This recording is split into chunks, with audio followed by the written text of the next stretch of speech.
Hello Internet, welcome back to another session of Return to the Dales. Hello. Hi everyone. Here we are You got along the married? Moonsea Ride I mean- in the no man's land that is called Gloriana. We've set out north with a fraction of our army, taking some of our most elite units along the Moonsea Ride east towards Gundarak Hill, the self-proclaimed capital of King Hrothgar's new kingdom. The Northman has come down with the blessing of Talos and brought with him an army of berserkers who have established complete control over this region, mainly because there's no one to stop them. Cormyr is in tatters. Sembia is not interested in picking a fight that has no financial gain. The Dales are too small and too disinterested in this part of the world to make any ventures into it. And thus, King Hrothgar has set himself up here more or less unopposed, and has been able to plague the countryside to his tastes, pillaging and plundering and ravaging the the unfortunates who live in this region. What's more, he's used his assistant, his right hand man, Gorman, known as the Gelding, to bring about a kind of peace through shackles in those small pockets that could potentially be resistance, such as our own Rebidia, where Gorman the Gelding negotiated with us a meeting for King Hrothgar, where we were attempting to lure him into a trap. Unfortunately, the time for that has come and passed as we spent considerable funds hosting parties for guests that simply never came.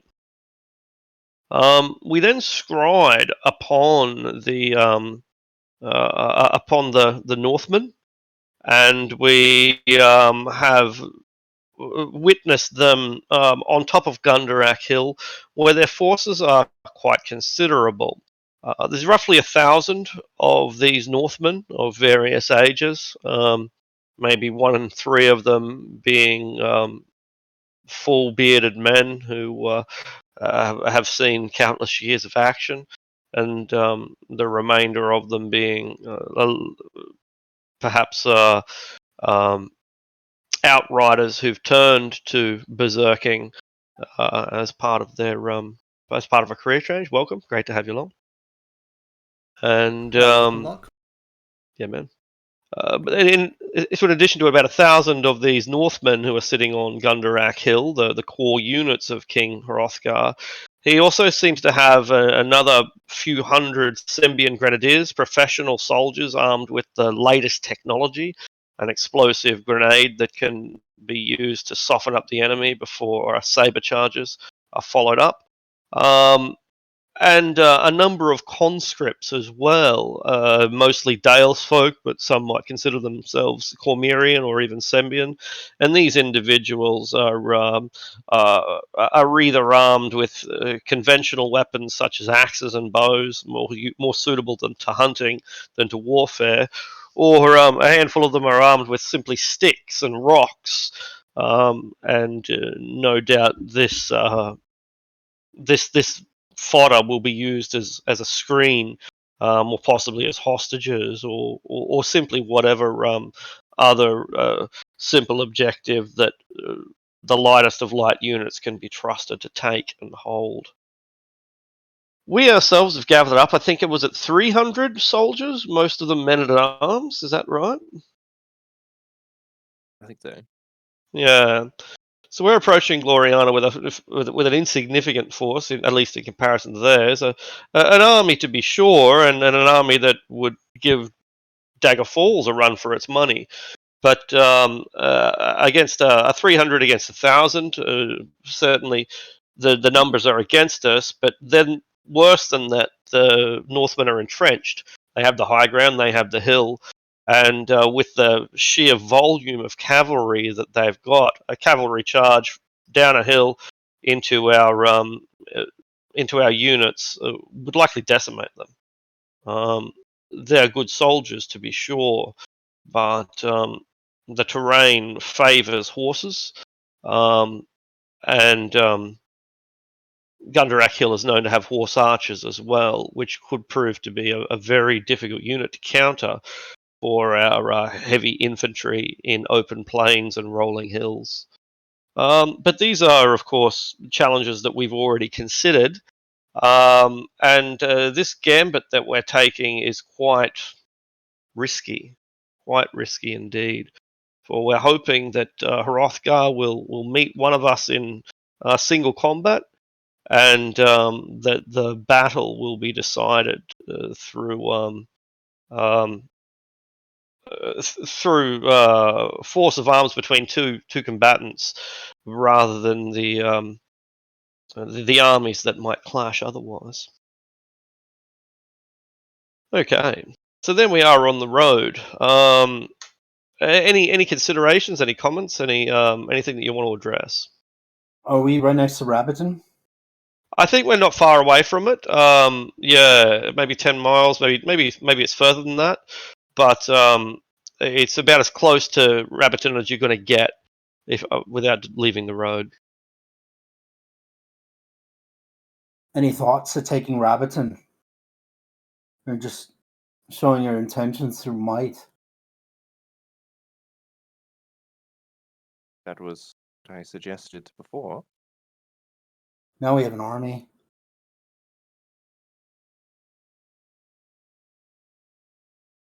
So you could have taken it before. Could we have holded it?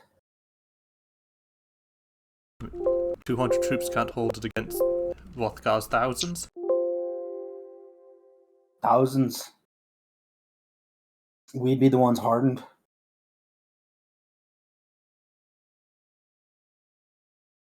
All you have to do is, you think you get his attention to come for battle with Finnick? Take Rabbiton, and that would be safer than marching up to his camp. Hmm. Thought.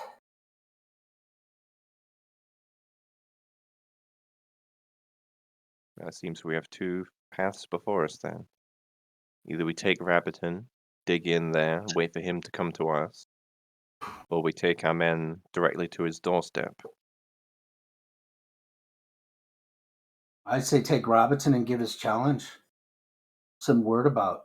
Send some of his men back telling him that the rabbit challenges his honor for single combat.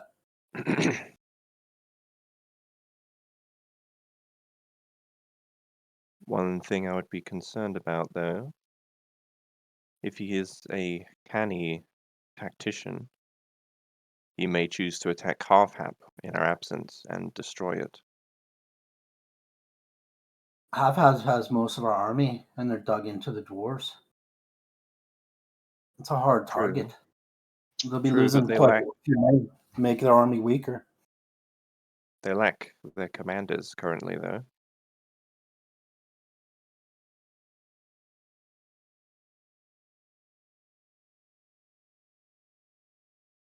Just something Plus, we to have artisan consider. there.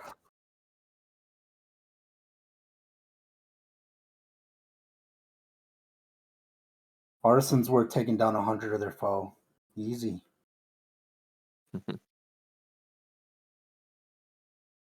But we could send back, split our forces, send part of the group to Half. It appears we need to make a decision, as Rabbiton challenge them will that be way. behind us soon.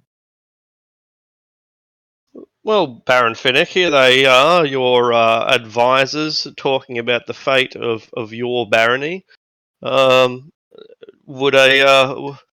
a ruler such as yourself tolerate such I don't know, dare we call it insolence?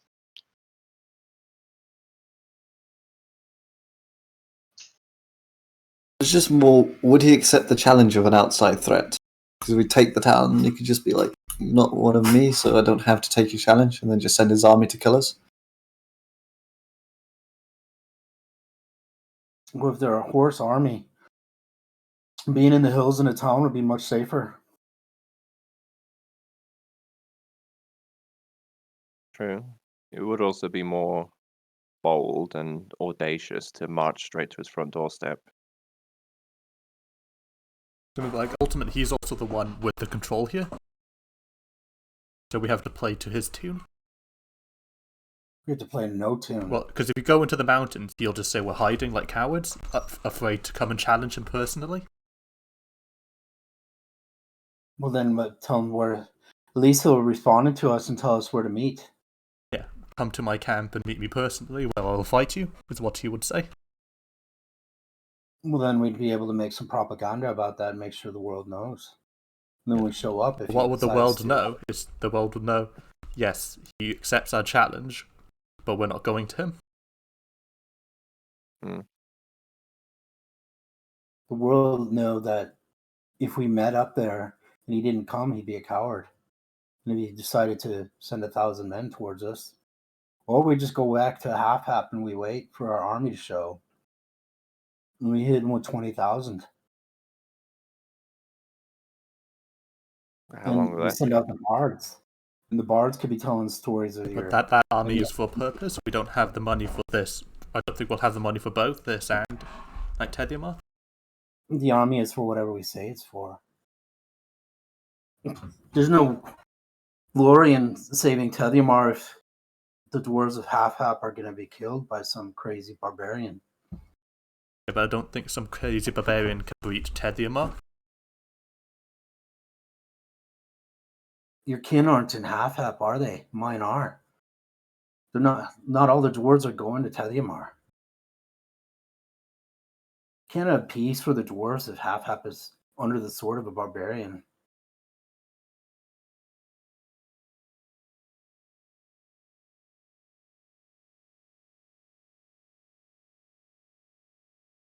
And also, significant parts of the army are there for Tediamar specifically, are they not? We'll be going there. Just making a wee stop before. Out of character, it might be worth putting it to a vote. To a vote.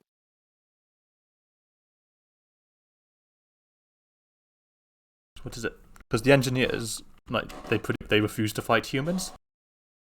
And the only reason they're fighting humans in this instance would be for Tediamar, because it's too important. I don't know what book you're reading, but dwarves pressed by a barbarian horde are going to fight. The book I'm reading is the Mercenary Band's rules. The mercenary bands are dwarves that if their homeland is attacked by humans, they're going to fight. That is ridiculous if you think that they're not going to fight someone putting their thing under the sword. Like, there's no rule under the world that would do that. Like, if we're going to say a rabbit is going to be king of Gloriana and the barbarian tribes, you're going to have to be dwarves and say. Yeah, but I'm saying for that one specific warrior band is their weakness is they specifically will not fight humans. Oh my God! No, that's not what they're. They won't go on a march against humans if they're not against their town. But if they're against their town, I guarantee you, because this is just gone to the next level of ridiculousness. Like, then orcs are going to be nice, flower, happy people, and Orcs are not humans. Do we? We don't have any of those dwarves here, do we? We hide those dwarves. But we don't have them here with us. We didn't bring them we along. Didn't bring them in our 200. If the Iron Vulture guy, what's his name? Anyway, the leader of the Iron Vultures, if you know he hears any of this being discussed, he can't think of an instance in which dwarves would let people sack their homeland just because they have a predilection against. Yes, they're humans. Run away. Let us all open up our throats so they could be slit by the barbarians. Because we will not ever fight a human. He scuffles at that. He's a deserter, but it doesn't make any sense to him.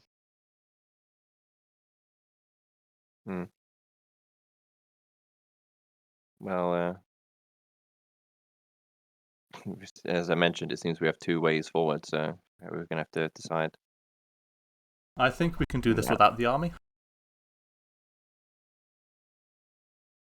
Just a group of us marching to his front door and being like, "Hey, fight us." Yeah, and if he like does anything strange or betrays us, we can just fight our way to the forest, pass without trace, and disappear into the mountains. That's the dumbest thing I've ever heard. You think you're going to take off 2,000 Yes. hordes? Do you know how fast barbarians run? They'd be catching you. I don't You know how fast rogues move? They won't be catching me. They are on horseback. Like it was mentioned that the majority of the army is mounted. Yeah, they got a big cavalry force. Does that mean I don't know? I shouldn't really contribute, but so would we be like just leaving our units to be Well, I'm slaughtered? just saying. That's why I'm saying we shouldn't take units. I'm saying we're powerful enough. We already have. We're already Yeah, that's halfway along the unfortunate. road. Oh wait, no. That said, like, there's nothing stopping us from dropping these units in Rabidia if we want to make a claim to that land. So, like, I shouldn't participate, and I'm not trying to. But I suppose just quickly, can horses gallop through forest? No, they can't gallop through forest. No, Yeah, I thought so. There's not a lot of forest around here, though. There's certainly hills, and there are even mountains. But this is not really forested country. It's more rolling hills, mostly.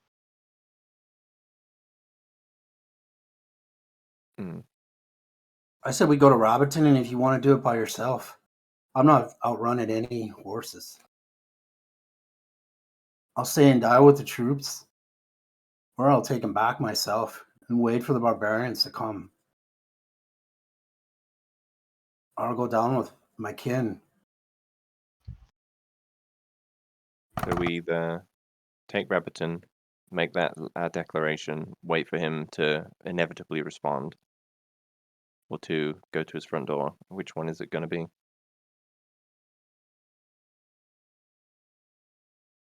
I guess I'll make two little circles, and you could.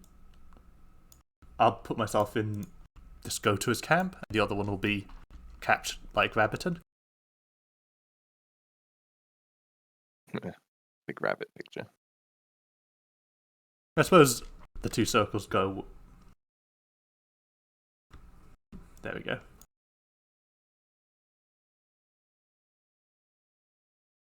So I guess the right circle is just go to his camp, and left circle is capture Rabidia. Yeah. Just put your token, whichever one you think. Just think which one I think I'll prefer.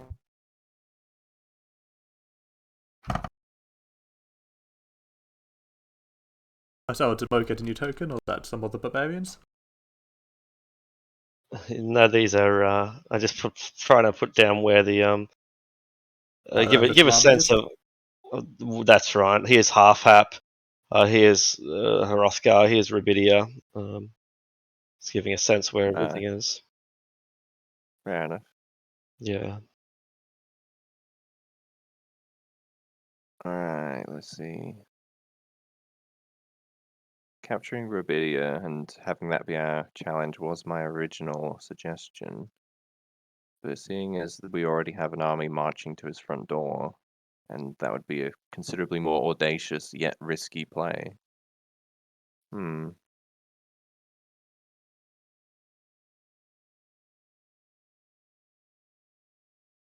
I feel like presenting the Barbarian King with a threat that he can actually see with his own eyes would be more impactful rather than a messenger showing up saying Rabidia's been taken. Seeing hundreds of men line up outside his fortress should invite a more immediate response. At least that's my logic. So despite the risk, I'll put myself in the right circle. Alright, so I suppose we're doing that one. Looks like it. All right. All right. So we have let's review then the force that we have. I remember us bringing the Iron Vultures. I know that most of the people that we did bring were men at arms, though I seem to recall that we also brought some green units to give them a bit of XP. Yeah, some militia to like run the wagons and stuff. Yeah, that's Yeah. right. That's what it was. Yeah, basically being our washerwomen. Come along and join the glories of war. Here, mend my boots. Thanks. Yeah, we've got 40 or 50 like elite cavalry in the Iron Vultures, and we've got 150 like professional soldiers in men at arms, and then Right. 100 just militia type units. Well, it's a good diverse unit. I'll give you that. How many of those are armed with bows? Any idea? I think the men at arms have both melee weapons and bows, so they could be either. Yeah, The yeah, Iron that's Vultures, I I thought. think, are just melee weapons. I'm not Yeah, 100% on that. yeah, I think they might be as well. I'm also not entirely sure, but I think so. Yeah, they're not horse archers. No, they're more like cavalry. They are cavalry. Yeah, light cavalry. As for Yeah. the militia, I'm not sure. I guess the best they might have is slings. It doesn't really make very effective range weapons. No, that's right. So yeah, they may have. That's right. We can give them slings. That's the sort of thing that all you really need is a rag and a rock, and you can invent the sling. So that's fine. Very good. We circle the wagons. I mean, we could make a circle that the cavalry can't just run through with our Have you baggage seen, train. seen like those old Viking movies where they like make the wooden spikes to like that's like Yeah. yeah We could, around their yeah, fort to like so that cavalry charge into them and like messes with the horses. Mm. if we like prepare like a few hundred wooden stakes in advance, maybe we could set up something up, but it depends whether he would prevent us from setting that up. Can also throw one of those in front of them just as they're charging towards us. Oh yeah. Yeah, that would be quite funny. That's a good spell. Very well. But no, this bird, I'm not going to be running. We brought these troops. I'm staying with them to the end. You go fly away if you need to. Well, I echo that sentiment. I have every intention of ending the reign of Gloriana, one way or another, or dying in the attempt.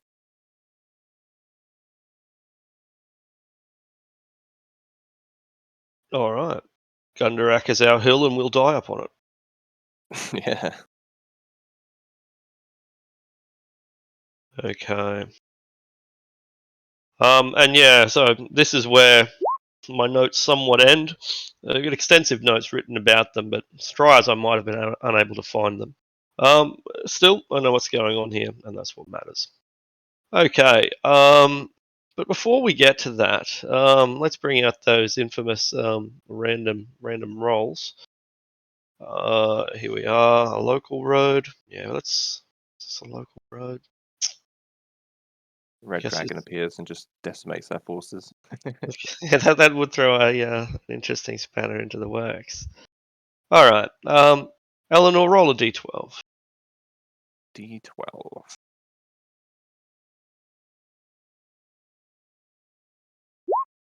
5. Okay. Carrick a d12. D12 on the way. Thank you, sir. 4. Excellent. Arctic a d12. No, forget 3. that one. Moog a d12, please. If it is a 3, no. Disappointed. I mean, it's our twos put together, Wow, it's 3 cubed, which is lots of 3s. and it's Yeah. 5 and 4 together. Finnick a d12.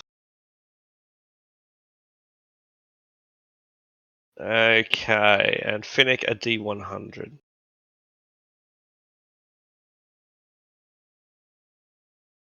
5-1, Area 51. Go see Okay. them aliens. Yes. I need to roll a d12. Yeah, does Locke need to roll one? Not yet, no. But since you volunteered, go ahead, Locke. That's it'll be Well, let's get the pain out of the way. Get all of our jabs at once. D12 as well. Yeah, D12 please, sir. Okay, cool. So that tells me what I need to know. All right. So we're marching our army along the road. Is this taking us several days?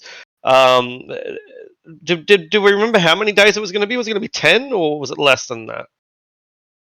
I'm not 100% sure. I think around a week, maybe. Yeah. If it's 250 miles, 25 miles a day, so it's a considerable amount of time that it's going to take us.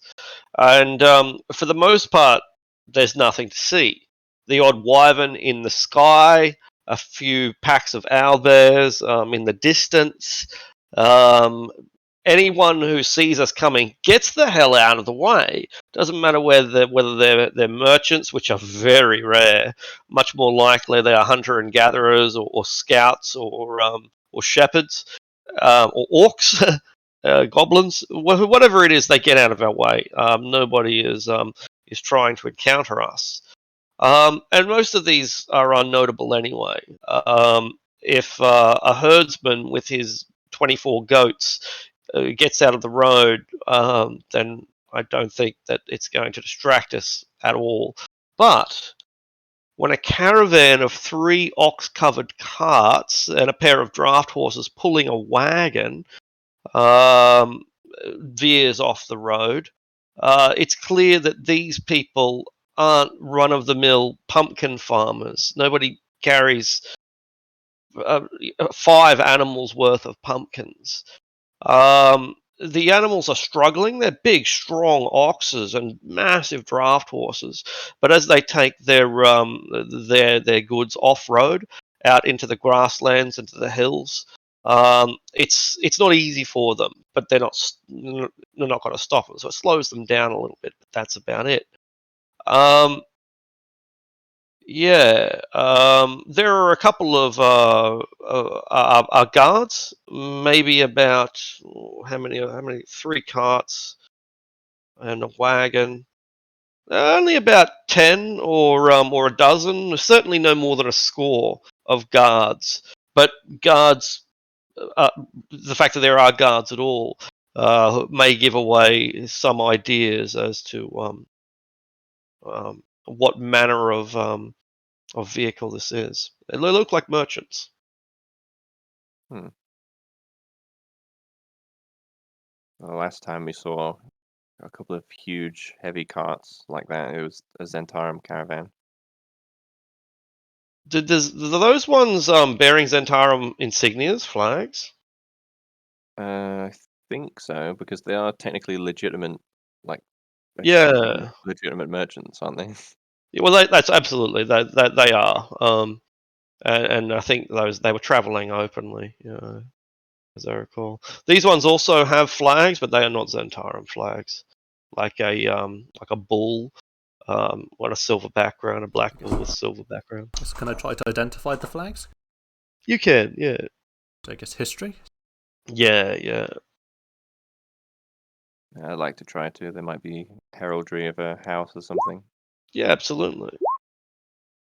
No house that you're familiar with, and Flightless, you're not entirely sure, but you think that they're a merchant organization that operates out of the Moon Sea. They're called the Raging Bull, and essentially Zentor Keep is where they are based. So they aren't Zentarum, but work very closely with Zentarum. It's a fair assumption. Yeah, the fact that they've survived the purge, survived the pogrom of Bane taking over, means that they either bent the knee or were absorbed. That's a fair conclusion, though not necessarily true. And the Zentarum are still merchants. They could just be merchants as well. True. Are we Anything wanting under to the stop them? Zentarum flag, it's fair game. But technically- that's the discussion. That they might not be Zentarum. If they're under the Zentarum rule, they're Zentarum. Mhm.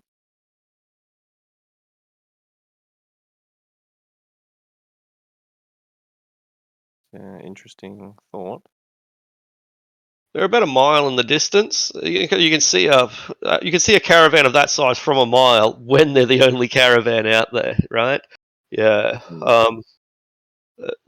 There are apparently no witnesses to us, save for the birds and the bees, the rabbits and the trees. No offense, wasn't trying to discriminate against any rabbits. Hmm. I say we take a look. And you kind have a of look? right to at least see if they're carrying contraband. A Are royal we still in inspection. lands? Are we still in lands that were once considered Cormia before the barbarians came? Absolutely. Gloriana was. I'll put it on this map as well. This might be a good map to show the extent of Gloriana. It sort of goes like this, sort of like that. And we've probably come about this far at this point, so you might say we're in the heart of Gloriana. But Cormia did relinquish its claim to Gloriana. Like it's no longer a duchy, so Hmm. there is a historical claim, but a rather flimsy one. Fair. So they did that. When did they do that? Did they do that? Maybe, I'm not even sure if they did do that. It's Vaughn was running chaos up here for the dwarves and everybody, and that was the thing. If yeah. if half-half's independence was a big thing for Comeria, and they let it go, then it wouldn't have been. Vaughn's lands are more like here, and they conflict with or down to here, and they conflict with Gloriana. And Vaughan would be, is upset that he wasn't declared Lord of Gloriana, controlling this whole area. And it was probably never actually dissolved. It was probably never actually relinquished. It was more like well, we're not dealing with that anymore. When King Azun died, they suddenly had many bigger problems than trying to reclaim a province that they never had control of in the first place. So maybe they haven't relinquished it legally, but culturally, there's no doubt that it's gone. Yeah. Like unofficially, they just stopped sending support up there. Exactly. Yeah, that's right. Stopped sending support and also stopped honouring agreements as well. Like if they they did formally have a claim where anyone who goes into the Stonelands can holds the land can declare themselves a count, and that is legitimate, But anyone who does that now is not, those agreements are no longer honoured. So it's probably not an official abandonment of policy, but it is effectively an abandonment of policy. So we can make up our own loss. Yeah, that's right, and that's what King Hrothgar is doing, right? There's nothing stopping you. I say you're still a boss here, Eleanor. You can impose your right to search anywhere perhaps. you choose, especially with an army of 300 behind your back. Perhaps, but whether these individuals are or aren't affiliated with the Zentarum is still a little unclear. Why don't we go take a look? Never hurts. If they're honest merchants, then they got nothing to hide. And if it's revealed that they're transporting things like armaments, vast quantities of food, trade bars, and the like. And I say our war booty just got a little bigger. What if we cannot confirm that they Because are allied with the people Zentarum? haven't traded these things before war.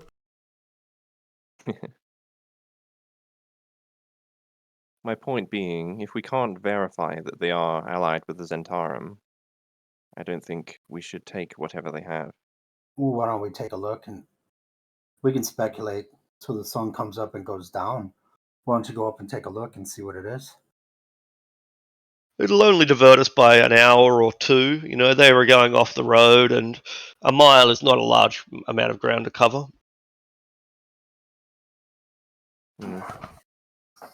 I suppose there's no harm in taking a look. But that's all I'm agreeing to at the moment.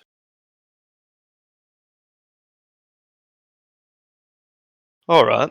Are we riding out there? Probably. Yeah, we have horses, right? Like we as the generals have horses. Yeah? Yeah. Okay, cool. No, I'm sure we Flightless can. will be using his shadow. appropriate I mean, stuff. his phantom steed. Sure, yeah.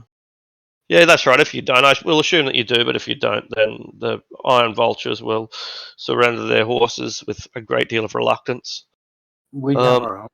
I thought you did, right? You know, you should have your own. If you're marching, for 10 days at a time, then a general should surely have a horse. That seems like something that even the ancients understood. Anyway, we're crossing over these hills, and we are intercepting the caravan. The caravan's not stupid. They see what we're doing. How many of us are coming, though? Is it just the leadership, or are we taking the army with us, or what? We just need the leadership, right? We need 10 guards. Mm-hmm. Yeah, that's And- fine. All I right. think, yeah, just us will be fine. They adopt a defensive position. Then their warriors pull out crossbows, heavy crossbows in many cases, and they brace those crossbows against the various wagons and try to basically try to shield themselves as much as they can using the wagons while protecting the horses. But that's what we see. How many? Not many. There's probably a dozen people at in total, and that includes the driver and the commander or whatever you want to call them, the merchant. And the driver and the merchant are making themselves scarce. They're not staying within view of the encroaching party. So you'll be I'm facing sizing 'em up. basically as a wall of 10 crossbows. I'm sizing him up. Is there anybody of note? Right. You can do that from any distance? As long as you could see him. Yeah, cool. I thought so. The crossbows are some of them are pretty experienced soldiers. In fact, all of these crossbows are pretty experienced soldiers. These are not run-of-the-mill caravan guards. They are elite caravan guards. But there's only 10 of them, and they absolutely pale in comparison to any of us. They're veteran soldiers. They're not hardened dungeoneers. These aren't normal soldiers. Not normal guards of a caravan. That would imply that this is not normal cargo. This is a dangerous part of the world. It's true.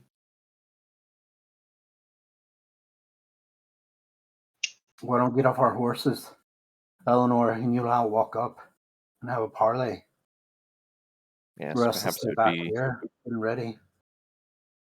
perhaps it would be less threatening to have only one or two of us approach at a time.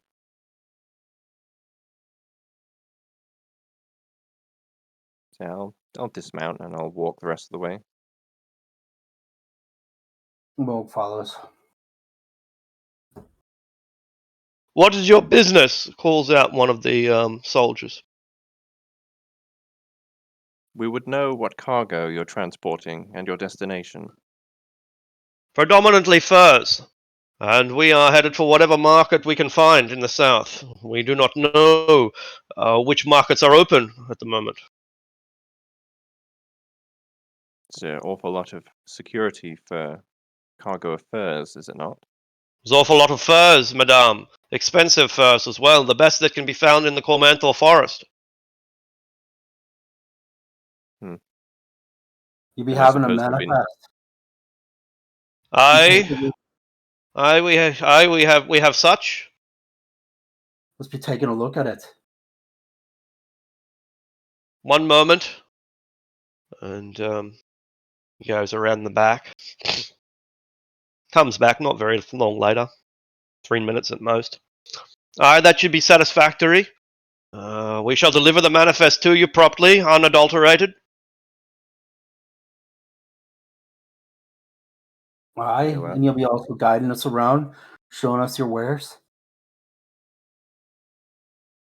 He goes, Don't be worrying, we're not going to be teasing you. It's Lady Eleanor of Comeria. She has rights to be checking you. Yes, if it is true you're headed down south, I, as lord of some of those lands, or affiliated with lords of those lands, would know that the cargo you bring is not in any way harmful. One moment, and they disappear and come back. That be satisfactory with a single provision that you do not interfere in the personal goods of the master of the caravan. We'll be checking anything we want to be checking. You're the ones bringing goods into our part of the world. These are not trade goods; they are personal goods. Who's to be telling? We'll be seeing anything we want. They're goods. They're goods. If it's nothing of consequence, it's got nothing to hide. One moment. He goes back around the back and he comes back. If you don't understand that this is very important, and any such a personal insult could be of grave insult indeed, and could have tremendous ramifications. You Boy, I'm must ready for commit us these this grace. Watching from the distance, because I can lip read him. Can I try to like see if he's, just trying to lie to like? What's his Probably from this distance, it's probably not practical. I'd be wearing helmets and that, and I expect that we're calling out from like 300 feet away. We haven't gotten closer. In my imagination, we haven't gotten that so close. I'm just going to adjust that then. Yeah. Listen, lads, we can either do this the easy way or the hard way, and you're wasting our time. So the faster you be showing us what we want to be seeing, the faster you get on your way. But I'd be taking this that if you decide to cross us, you do be having contraband, and that contraband is an act of war bringing into Comeria, and we'll be treating you like such.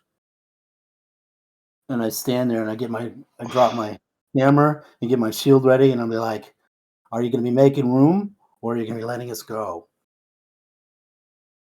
Well, 1 minute. And this is around the back, and he comes back. We recognize Lady Eleanor's claim. You may proceed. I'll be bringing that manifest over, showing us what you be having. And Aye. our accountant will be coming and looking when I wave over the flight list to get his perception to check everything out. Yeah, he was going to step forward to check out the manifest, I suppose, when they give it over. Yeah, and so a different fellow rides and probably walks over. Wouldn't bring one of the horses. We're actively walking towards there. All right, it's only going to take you a handful of minutes to reach them if you want to close in on them. In that case, they don't bother coming over to you. They just prevent the manifest and wait for you to come to them. No need to, no need to play patsy. And so the manifest does indeed detail predominantly furs, certainly not exclusively furs. Maybe they make up about 25 to 40% or something of the cargo, but it is that resources that are typical of the Dales: furs, herbs, lots of herbs and spell components. Different things like guano and feathers and other objects that are common in a rural setting but crucial for certain spells that are commonly cast. There is probably some. Yep. So, what language is the thing written in? The manifest? Good question. Common. Yeah, the common tongue. Okay. And can I check the seals and marks? Like, I guess if I recognize the guilds and if they have the signs of forgery on them?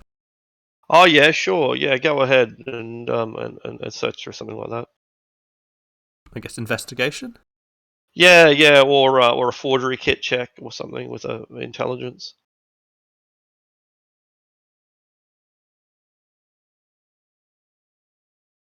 Yeah. 22. Look, they're all legitimate. In fact, they may be a little bit too legitimate. These things bear the protection of Bay Knights. Of like, there's a do not stop this caravan from proceeding kind of clause. It's not written in Infernal, which would be completely damning, but it's pretty close in that it bears the official seal of the Zentarum and of the Church of Bane, meaning that that preventing these goods from going through is not just an insult to the Zentarum, but an insult to the Church as well. I guess I But suppose you he'll go. phrase like in their minds through their telepathic bond. It's just like this caravan has significant legal protections from the Church of Bane and the Zentarum. But the manifesto is accurate. It does hold things like spices and spell components, furs and nuts, valuable timbers, valuable wood oils, resins, and things like like incense and stuff. the seals appear legitimate, and the goods appear like not to illegal. to check for special compartments and all of the things that they might be hiding. There's something fishy about this. Why do you need such heavy armaments for a bunch of furs? And check the man's personal goods to see what that be about. Considering their affiliation, I would not be surprised if there was some Bay Knight paraphernalia. Is Bay Knight paraphernalia illegal in Cormia? I don't know. Out of character. Yeah. Good We're question. at war. We're about to Aren't we march at on war against with the Bay Knights, essentially? Yeah, but if let's say We're about to seize their town and go to war and kill them. Like, what is the difference between that and seizing Zentar? Like, if we were the British Army and all of a sudden I'm saying the Spanish before we start the hot war, we need to be careful, because what happens if we take their stuff and the Zentarum go to the Princess Regent and say that Eleanor has committed a crime against me and this is the crime she broke? What would we say then? Who cares? We're going to be attacking their towns. It doesn't matter. Yeah, but like, they already know being we're criminals in bringing an army up. Cormia won't help us then. Nobody's going to help us once we leave. Well, Who are we hiding from? aside from the political Right, like, things, the caravan was coming this way. For the British Empire, if the Spanish were making through with a ship, the Britons wouldn't seize it for their own cargo. Like, we're just supposed to let them freely go by on our lands when we're about to declare war on Yeah, them. but we're not official. It'd be like two private companies sending bandits and thugs to beat each other up on the Queen's property. Like, both of them have committed a crime, even if one of them is outside. Then working against the crown anyway. So what difference does it make? Well, like, they came this way, right? Arctic. That's correct. Yes, exactly. That's right. And only a few days passed as well. Like, there's no signs that they've taken any damage, and there's no way that cavalry wouldn't catch them. But they appear to be unmolested. And their destination? Their destination? Yeah, Suzale, actually. Is that if, like, they are our enemies, and there's no doubt about that. But if they were merely looking for profit, they could have easily fleeced these goods to King Hrothgar and no doubt made a tidy sum. But the fact that they decided instead to go all the way down to Cormia makes me think they are trying to engage in legitimate trade. I agree. They're carrying some kind of a message, some contraband, something that shouldn't be seen. We need to find it. That's the goal. Yeah. Is to flush it out. So what do we do? But we still have to be careful, though. This is look through everything. Because they're the Zentarum, they're going to use the law like a shield to protect themselves, and they might force our allies to attack us, like with that law. Oh my god! Not only that, but if they are taking these goods down to Suzale and whatnot, the civil war ravaged Cormia could really use these goods to seize them for ourselves when they could be put onto the open market down there and improve the economy. I can't see any reason to do that. This group of furs that's on these goods, furs and seeds, in common heavy, unmolested, is legitimate Zentaran business. Not for saying it's merchants. legitimate, I'm just saying we need to proceed with caution. Okay. Yeah. Too bad it's not a half-time beholder, because then we could just murder. I mean, yeah, if it's a evil beholder that attacked us on So sight, instead of then yes. an evil party that's against our thing that we're going to war with, we can't seize their cargo. Like, See what I'm saying? If Like, we I just don't- I mean, attack I don't- them, more they are of going to a go waggling. to the Princess region and say, look at these bandits that are attacking our Yeah, completely who legitimate cares? caravans.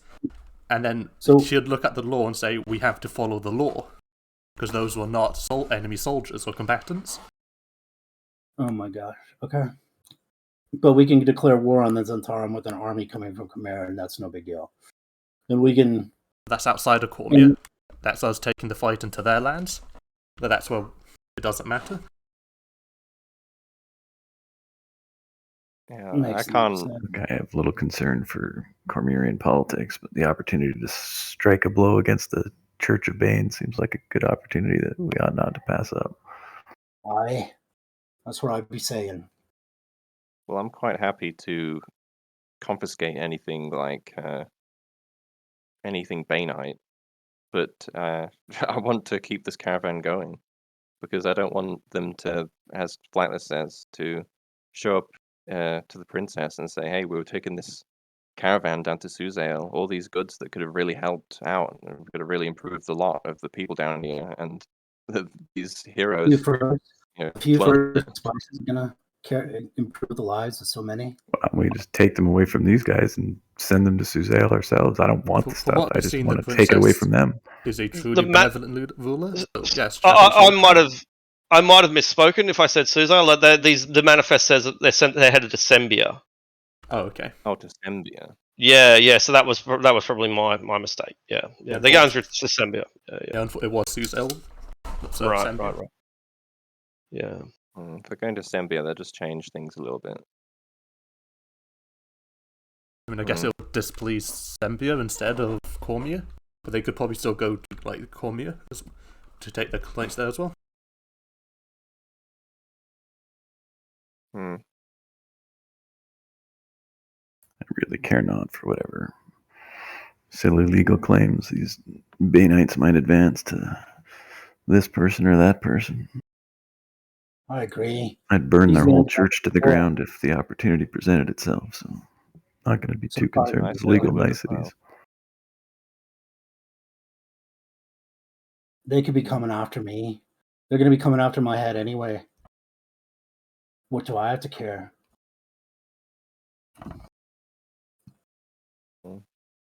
Yes, it's put forward. They did give us permission to search their cargo, didn't they? They did. That's where we're walking up. We They can search did. whatever we want. Yeah. Go through it. Go through everything. Use your intuition.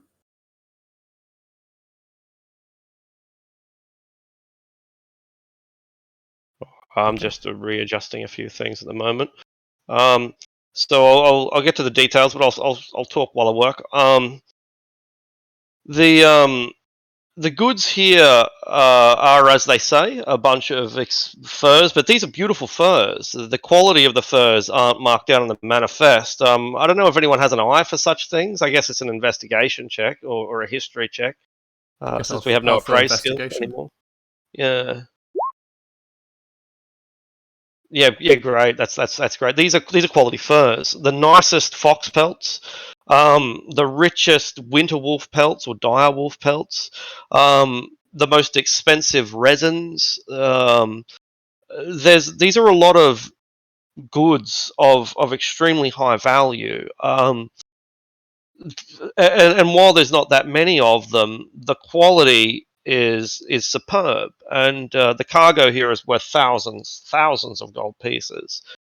And then you get to the actual gold pieces. These guys are carrying a lot of raw treasure, a lot of cash, bucket loads of gold and of silver. Most of it in trade bar form, but some of it just in open coin form as well. Coins minted all over the world. Yeah.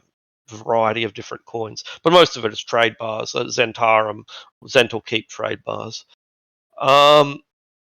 So that's what you find with like the initial search, and that's the assessment that you initially make. But we're pulling out every screw of these wheels, aren't we? And Like I've we are got 2 just, detection spells. I'd like to run everything through as well. you know, I am correct, right? We are doing that thing where you disassemble the vehicle. Yes. Yeah, Yeah, I'll run yeah. everything through detect magic and detect evil and good. See, I know you guys, right? I know you guys. You And so tell that's Flightless to be like thorough with his search, and like he goes into like work mode. so that's where most of the trade bars are they're hidden away, built into the floorboards and so on.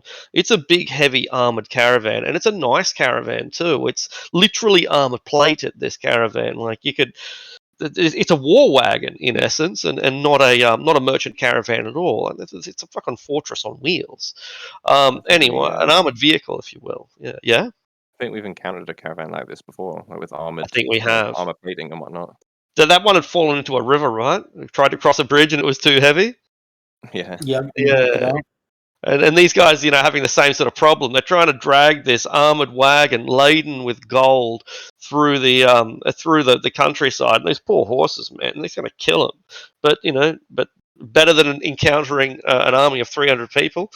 And they took the gambit, and the gambit didn't pay off. So it's lots of natural goods of exquisite quality, the sort of things that the Sembians love. Lots of raw cash. But that's not even the most interesting thing.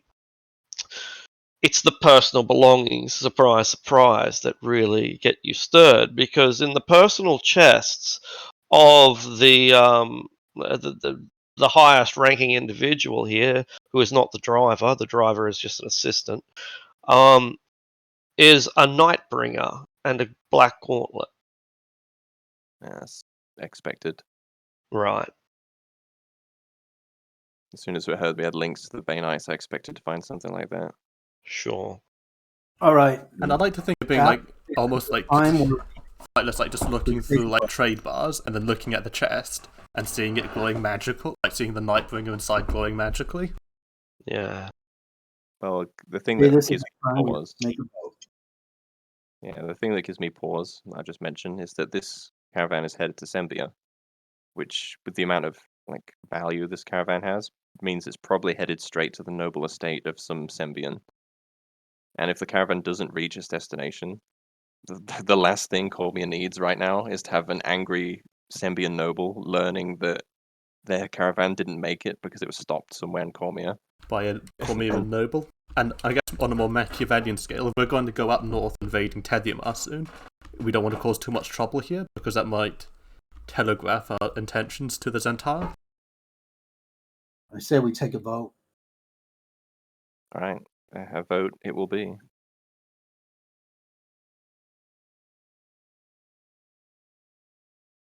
Yeah, I guess I'll just draw the circle around Moog and say that's the attack the caravan one. Okay. Seize the caravan. Excuse me? Seize the caravan. It's a nicer way of putting it. Because these guys are fanatics, I don't think they'll go down like without. I think we're going to have to kill all these guys if we decide to seize. So we get to kill Baneites and take Banite stuff? That's like... Oh, this is getting better and better. And then we get to improve our war chest. Yeah, I definitely, like, in character, can see where Sildarin and Moog are coming from. But the potential political ramifications of doing this puts me squarely in the right camp. Right, let's make those Zentarum stronger. All right. It's up to the rabbit. Baron, it was up to you all along. These are your goddamn lands. Decision. Why is everybody, why does everybody think that this is a fucking democracy? It's a barony. I'm zoned out and falling asleep. I was hoping that this encounter would just be sorted out without me. Lol, No, hilarious. Too bad. You are the tiebreaker. Too hard to think. So I need 80 freedom units here. I can't imagine living in a place that doesn't have air conditioning. I haven't done that since the 90s. I guess I'll try and New Zealand it, natural air conditioning. Sorry, try and sum it up for you. I guess. Please, So we've please. We've come across a caravan. Oh no, I know what's happening. Alright, I was just alright. hoping that I wouldn't have to be involved. This is typical Finnick, right? It's a hot day. Finnick's lying in the back of the wagon. Go away! Don't I have advisors for this sort of thing? So basically, we've got a choice between short-term gain, which in many ways we're entitled to do, seeing as the Zentarum are our enemies, but potential political consequences in the future. We already robbed them once, and there was Well, no the first time, consequence. the Lady of Arabel sees those things. That had nothing to do with us. That's your choice, Finnick. Yeah, I know we're meant to be at war with Zentarum, but I just don't really remember the official war declaration. I You've got commend you on your wisdom. It would be evil, a terrible mistake to. Nightbringer. You're gonna let them just walk, but you guys will murder hobo, a vampire family, and anybody for whatever reason. I left that Right. combat, if you don't remember. I didn't I participate didn't in it. participate either.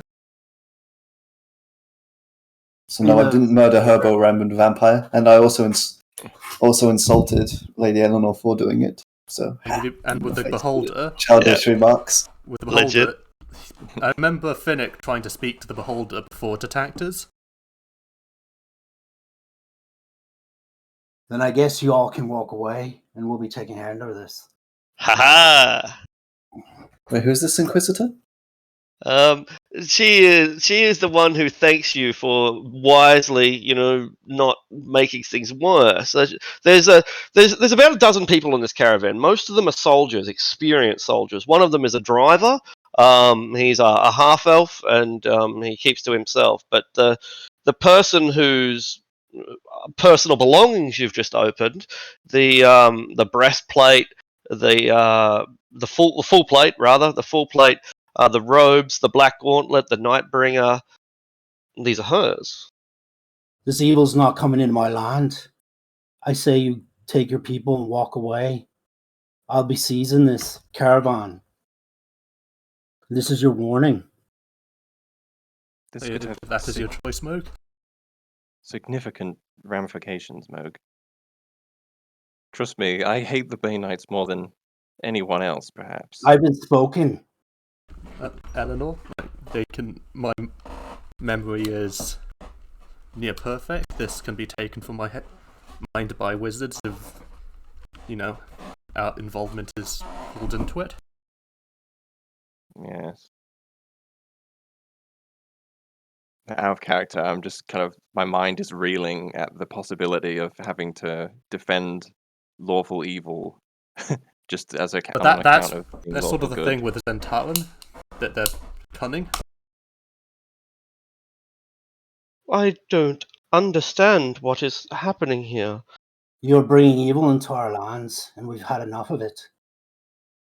Walk away. This caravan is ours. My lady, I did not know that you tolerated banditry in Cormier. We don't. Tell me, where exactly are you taking this in Sembia? With goods this valuable, I imagine it's going straight to the doorstep of an important Sembian noble. My lady, it is not entirely certain. There is one noble in mind, yes, but we will get whatever we can fetch for it. If that is true, you could have offloaded this cargo to King Hrothgar. You passed by him not a few days ago.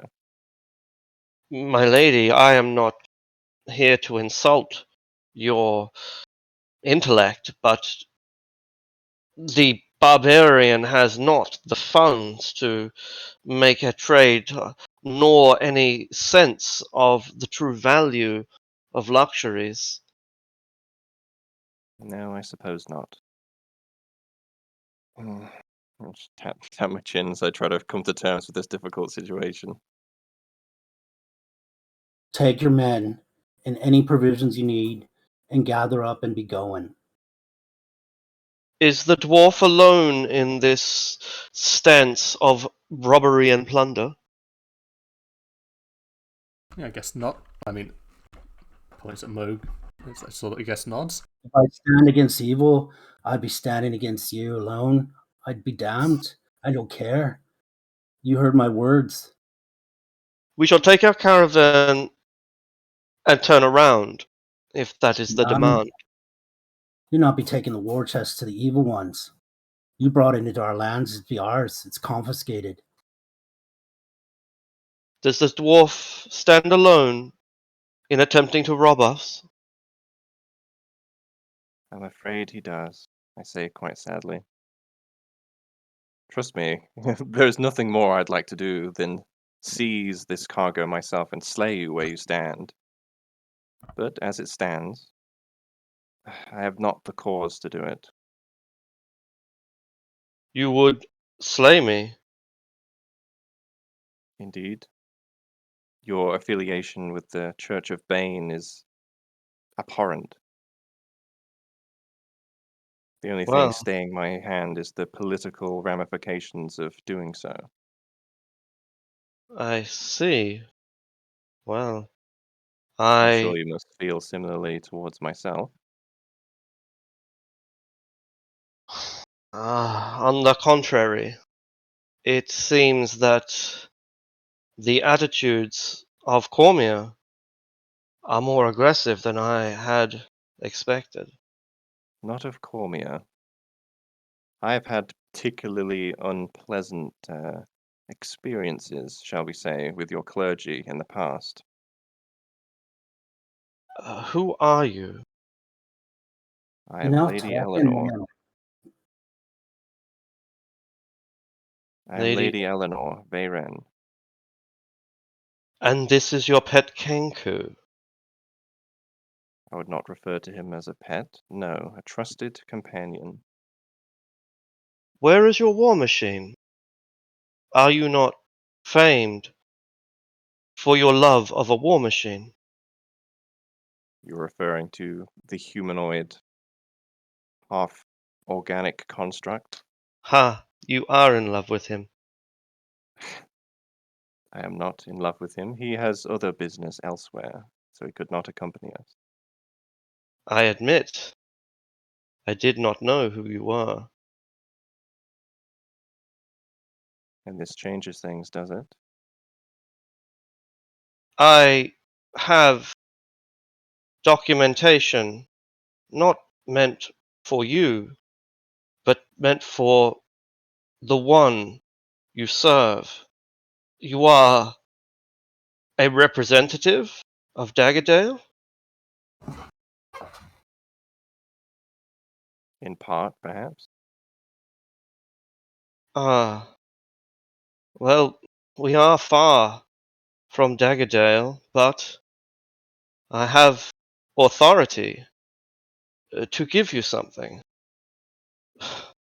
My lady, I can hardly entrust you with such a document if you allow my personal goods to be plundered.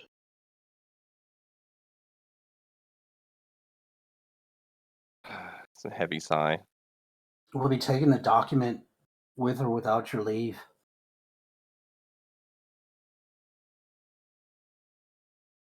God, The out only of thing character left trying to is make a your leave. decision here. The My only thing you're lady, walking with is your skin. I did the the words I had learned stated that you traveled with a Kenku and with a machine, a living machine. Who is this belligerent runt that seems to push you around? I cringe as soon as she insults Moog like that. Mo gets right up in her face. Say that again. He is a very strong and competent warrior and Yeah, enough tactician. with that. Eleanor, have her say that again. Your breath is intolerable. All right. That's it. She's getting rolled. Roll for Oh boy. initiative.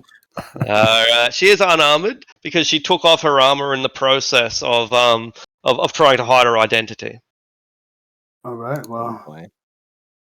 And now, out of character, I have to That just decide means whether or she's not dead, I want right? to engage. It depends Oh whether no, or she's not I decide I definitely want to dead. engage Like, in PvP. Yeah, she is not dead. wearing The armor. question is of the fallout within the party. That's the actual question. I mean, I guess Flightless's plan is just if he just steps back, he'll just rely on his near perfect memory later when they like pull out the what like Two were more. you any part of that? It's like no, like our fight, but like our barbarian friend here Oh, just dear. randomly killed people for no reason. What do I do? Out of character, I don't know whether I want to roll PvP against the party. Like, even though Oh no, in I'll character, I never feel like I'll never attack mode like physically. It's just Flightless is just going to step back and allow this to happen. You should definitely roll for initiative, Eleanor. In any case, just to Yeah. God. because because whether you roll high or whether you roll low might have some impact upon your how complicit you are. Anyway, we'll see. We'll see how the story unfolds. Phoenix Yeah, getting involved too. It's serious now. I'll just put it out there. If PvP does end up going down, it's like nobody's going to be upset about it, right? I'm just not. I mean, if a I'm gonna PvP cry starts, and then I'm gonna leave the group forever and never play with you again. Oh well, I was gonna say Because you'll be back. I'm not going to be landing the first hit, and even like if I think I'll just have him quite literally get on his seat and run off. yeah, that's fair. God, I don't know what to do. The last time I engaged in PvP, it resulted in the destruction of an entire campaign. Well, this may be the same. This may very well be the same, but it would be an excellent ending if it did. Like, right. Letting Zentarum Gold run free against when we're having a war against the Zentarum I think makes total sense. The problem is the long-term consequences of the action. oh, Yeah. they're pretty serious. They're pretty serious. But Eleanor, let's roll, and because the time for talk is over. The time for smackers now. That's right. Well, It's I SmackDown. prefer not to think too far into the future. I barely beat Moog, but Sildarin rolled higher than me. All right. God, this is Flightless, you've basically explained what you're going to do, so go ahead. He's going to show, just sort of show free hand, no weapon, hold up a shield, take the dodge action, move away. All right, Finnick. I'm gonna summon in my dragon. That'll be me. Sure. I forgot to put the veterans down, so let's add a little bit more tension while we wait a little longer. I didn't think this would happen. A routine caravan stop. It's come to this. Routine against the Zentarum caravan. We're gonna let them go. Wasn't it someone in the chat said like everything's smooth until with the D30 roll, right? Well, we've had our D30 roll now.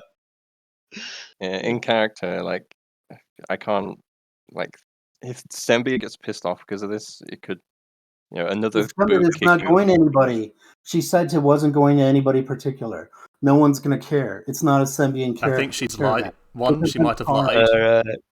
She's on an evil mission. So if you want to support, I know you bend the knee to Bane. So go support him again. For Bane's mission will be glorified here. Sildara, let me set the scene for you, since it hasn't been clearly shown to you. And what we got here is the Moonsea Ride is a road of sorts, but it's unmaintained. Nobody looks after this road. It's just a trail through no man's land, and there are very few buildings along the way. Certainly, there are none that we can see from where we are. But we can see our army. Our army is only 1,000 feet away, only a quarter of a mile away back on the road. We left them there to cut off these guys. And so they're far too far away to help us, but they are close enough to probably avenge us. Anyway, 300 men sitting there waiting for us. We brought 10 with us. We brought 10 with us. Cool. So so our numbers roughly match theirs, and our soldiers are pointing short bows at them while they point crossbows at us. It's pretty damn tense. we've disassembled much of the wagon, completely unloaded it. These 1,000 gold piece silks just sitting out, or furs sitting out in the sun. Probably the Deary rating says we are the barbarians right now. We've taken all the stuff off. We've unloaded it. We've unscrewed the floors. We've revealed the gold. We have disassembled this wagon quite literally. A few of the horses are trying to graze nearby, but they're getting pretty agitated by the tensions that are evolving. In addition to the guards, the veterans who are pointing their crossbows at us and our soldiers who are pointing their arrows at them, the driver is just freaking out, man, and is just hoping that everyone forgets about him, while the Inquisitor has stripped down to her bare gambeson, to her lightest of armor. She's taken off her full plate and her gauntlet and put it all away, and we've just found it. She's probably got her back to what's left of the wagon. She's probably trying to stay as close to her personal goods as she can. But we're in a little hemisphere around it, so you're very close to her. But we're all very close. It's pretty clustered pretty tightly together. What do you do?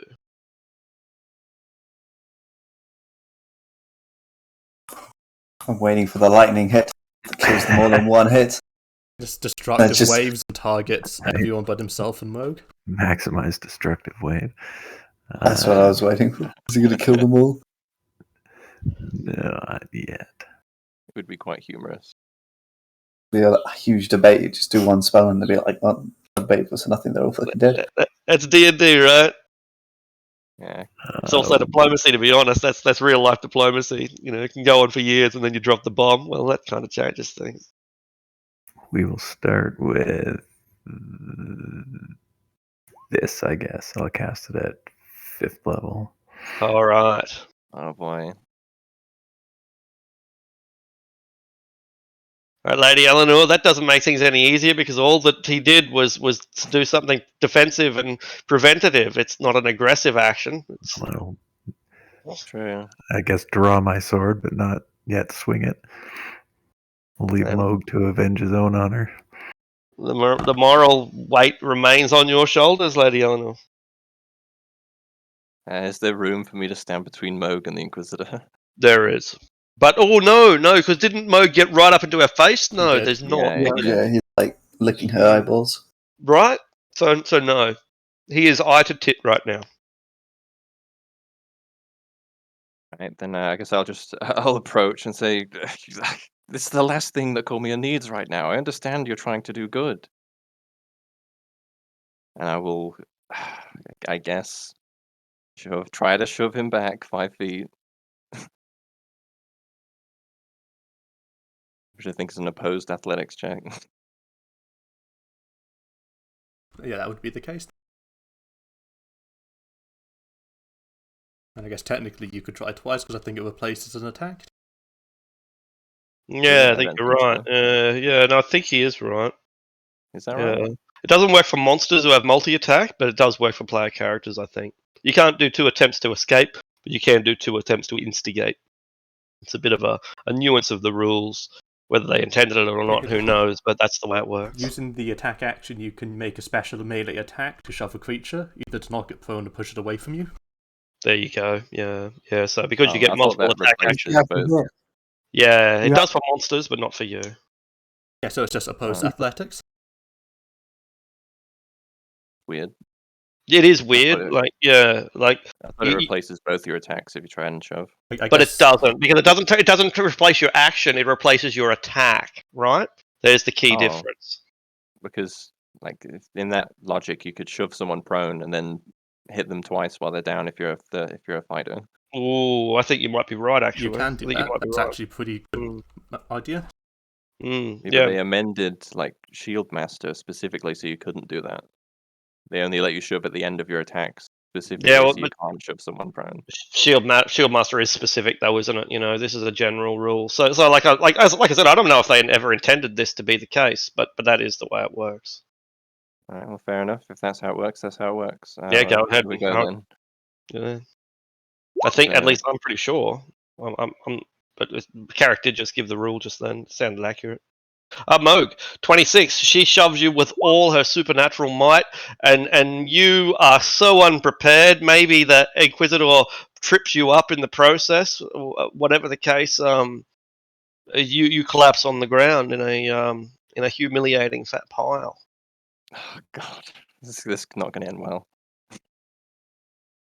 And then I'll move to stand between him and her. But Lady Eleanor, we just established that you will have advantage on him if you do attack with your sword. But I'm not going to though. All right. I think even, And then I will. I think even with advantage, Moog's armor is so good that she just couldn't hit him. The veterans laugh. This whole situation just became a comedy. You know, it's always the dwarf who gets tripped up, right? Like there is an entire subgenre of comedy that is about dwarves falling over and generally being exploited.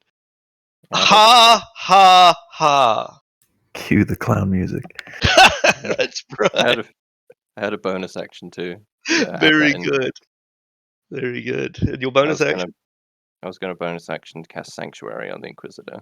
All right. The crossbows train themselves on Moog, but the tension like lowers itself. So technically, they do have a ready action to fire, but in practice, they're having a laugh. I guess we can say that because Moog would get all his actions before they, I guess, recover themselves and shoot him. Yeah, I didn't see that they were exactly the same initiative. In any case, it makes no difference. The caravan guards, the 10 of them that had the crossbows. Awesome. I'm on the first one laughing. Brilliant. Oh So boy. Scramble yourself to your feet and just split him open. Oh no, 19 damage isn't going to kill him actually, but yeah, it's a big hit though. Oh God. I'm just going through the ranks of all the laughers. If I miss, I'm adding a bonus thing to it. I'm using my 6 attacks. Oh, my goodness. All right, so add up the damage because their armor class is like 17 or something. They got scale mail, splint mail. So 19 doesn't kill, 32 doesn't kill, 48 doesn't kill, but the extra 14 will, bring it up to like 64 or something. 1 is down. 1, 2, 3, 4. Oh, the 14 misses though, doesn't it? So he's not down. Hold on, I'll add a hit do a die battle to that. master thing. Yeah. So that's 21. Yeah, 21 hits. So you've taken out 1. You've injured another one for 17. One more attack. Yep, cool. And it's a miss. Now, when you do... Yep. Do my wrong one. The wrong one. Oh, there it is. Oh, I understand what you're trying... You're using another Battlemaster dice? Yep, cool. And 17 is the exact right number that you need, so that one will hit as well. But the instant you launch your first attack, they fire their crossbow. So they all get their reaction off for what it's worth, right? Like this is a machine gun against a tank. It's unlikely to do much more than scratch the paint. Still, they do get their attacks all the same. 1, 2, 3, 4, 5, 6, 7, 8, 9, 10. Didn't see 1 hit there. Never mind. None. 22 is not enough, is it? No. No. Okay, so they just bounce right off you, and the bolts break upon impact. Guess they're no longer laughing. No, now it's like, oh shit, the tank's just No, grinding. I'm just closing the distance between them. I'm going to take out all the archers. So if I have any movement left, it's towards them. And they're seeing red savage fury. I guess you have 10 feet of movement after you stand up. I don't know how far we are from them or anything, so there's no battle map. So that's just... No, never mind. It would be 25 feet because he wasn't prone. Just 5 away. So whatever I can do to close the distance, I use it. Yeah, no worries. And they're all like they're not standing side by side. On the contrary, they've surrounded us in a hemisphere, and our guys are surrounding them in a hemisphere as well. I guess our guys probably opened fire as well. You know, since Oh, that what a would have messy been situation. their cue, I guess. And we won't worry about rolling those dice. We'll just imagine them coming under fire. Okay, so either that was their held action or not. It doesn't really matter. It's the Inquisitor's go. She casts a spell. 5. None of us 4, have counter spell. 3. We don't have counter. I didn't think we did, but I just like the countdown at this point. It's a bit of a habit. She casts. This isn't going to work. I know this isn't going to work, but let's try it. Banishment. Psychic Scream. Psychic Scream. Banishment on Moog. Oh, no, not on Moog. Yeah, no, actually on Moog. Yeah, on Moog. I was going to say, who else was you going to target? Exactly. All right, a charisma saving throw. Actually, charisma save All right. That might actually work. might work. I suppose inspiration and Indomitable make it unlikely. Oh, right. Yeah, Indomitable's pretty good, isn't it? Oh, Right off the bat. oh, there we go. That's gonna do it. And yeah, that's where things fell apart for the Bay Knights, right there. And no more Sanctuary, I believe. And then oh really? No more Sanctuary. I didn't think of that. Well, I'm concentrating on Sanctuary. But if she casts a spell, maybe that ends Sanctuary. I don't know. Oh right, yeah. Let's have a look. Actually, it might be just targeting another creature will end it. Something If the like warded that. Yeah. creature makes an attack or casts a spell that affects an enemy creature, the spell ends. Yeah, so it's no Right. longer protected by it. All right. So Seamorph gave her protection legitimately. It's like trying to maintain a neutral stance in the eyes of the law, and she thinks that she can solve this her own way. It doesn't work. Seamorph withdraws her protection, and I'm away from keyboard at the moment. So who's up next? Is it Flightless? Dodge action. Yeah. All right, and after Flightless. Finnick.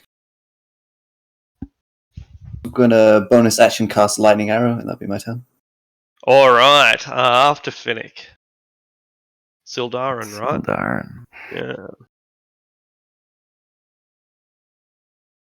How far away are the half circle of crossbowmen?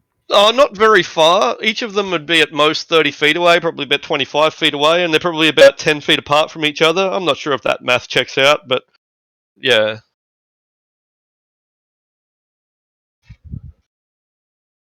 All right, I guess I will sort of step forward into the heart of the semicircle, I guess, and hit them with the destructive wave.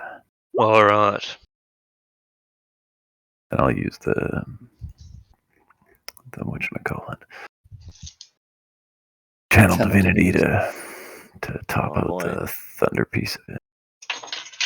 Am I included in that? No, it'll just be the. I don't know. Kill her. I want to be the little evil gremlin on your shoulder. Yeah. Target her. Target her. Do it. all of the Bay Knights, I guess. However many there are, 11, I think. Sure. So they get a bunch of wisdom saving throws, right? Con save. Con saves DC 17. There's still 7 of them left alive. Against 1, 2, 3, 4, 5, 6, 7. This might just obliterate them. One more. And the Inquisitor, right? Or is she not in range? Oh yeah, and the Inquisitor, of course. And yeah, she has no special defenses, so that's it. One of the Bay Knights passes. 52 damage. Brutal. All right, I think that's exactly enough to bring them to 0. Actually, I think that's what they've got. 52. One move wipes out all of them basically. Yeah, and the driver. He doesn't survive that. And it knocks her into oblivion. She's still conscious, but reduces her severely. Price. Okay, so they are all dealt with. Eleanor,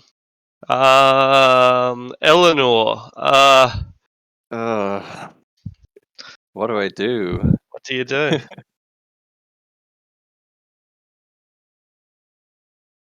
What do I do? I don't know. Like, is it even worth trying to defend them at this point? Knowing my companions and witnessing the kind of carnage they're capable of, is it even possible to defend the Inquisitor? Should I defend the Inquisitor? I don't know.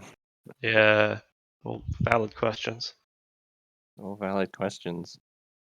I guess with the telepath, it's just stepping back and letting the consequence fall on the others is an option too. Yeah, well, typically, I'm trying to go through this logically so I can reason through what I'm going to do next, because it could be Sure. quite significant.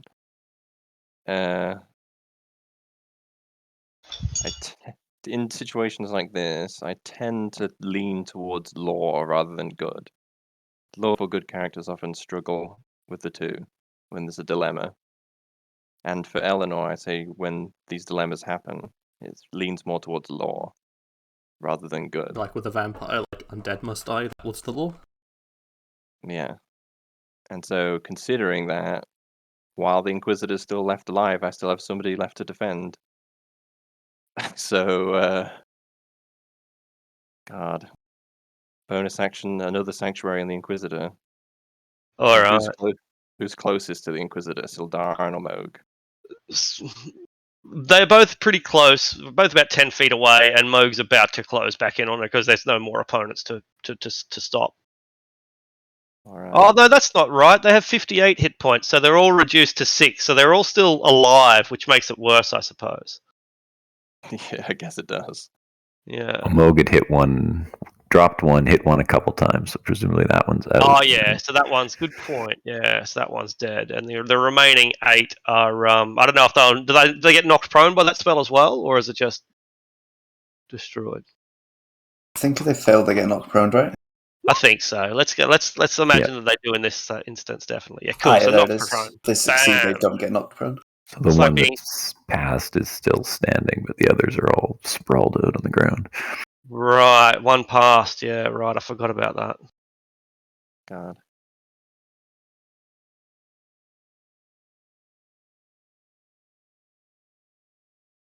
Alrighty then. So yeah, bonus action Sanctuary on the Inquisitor, and then I guess if Sildar and Moog are both like equally close to me, Yeah, We're closing Then, in on the guys with the crossbows, though. Moog's still. Moog's still hunting down. Yeah, stragglers. Yeah. So I'm going towards them before I go back towards the witch. well, they're both huge threats, so I guess it doesn't really matter. Like Sildar I and guess just it almost doesn't. just wreck them all from a distance. Yeah. So I'll yell out something to the effect of, stop this at once. And I'll step forward so that I guess who am I going to focus on? I guess I'll focus on Moog, since he started it. Sure. And I'll step forward so it's within 10-foot reach and make 2 attacks.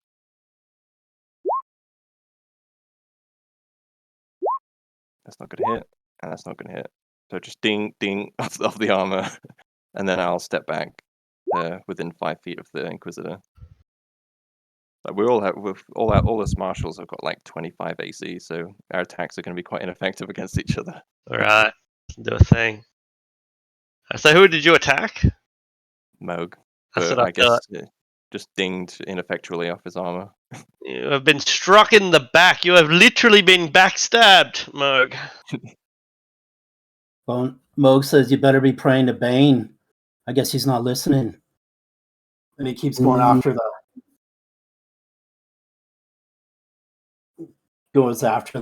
whatever the closest. He's still closing ranks with the closest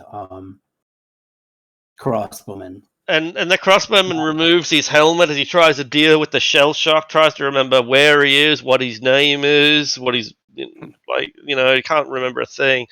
And that's when Moog towers over him, blocking out the sun. Yes. Knocking him unconscious. All right, yeah, non-lethal damage. If that's what it's going to turn into, I mean, that's... Bam. Clobbered, yep, and he's out. So there's 2 dead, 1 out. And then I'm off to the next one. Yep. I got 3 attacks. Yeah, they're only 5 feet apart from each other, so you can just, 12 will miss. Or a 14 will miss. I'm not using any more of my die, and then I'm going to just do one more. Oh, And then I take this last one, and then I turn and I shove with my shield master, Lady Eleanor. Yeah, sure. I step back to within 5 feet of the Inquisitor. And I think I'm within 5 feet of you anymore. Then if you're not next to me, then I'm just going after the next one. Yep. Okay.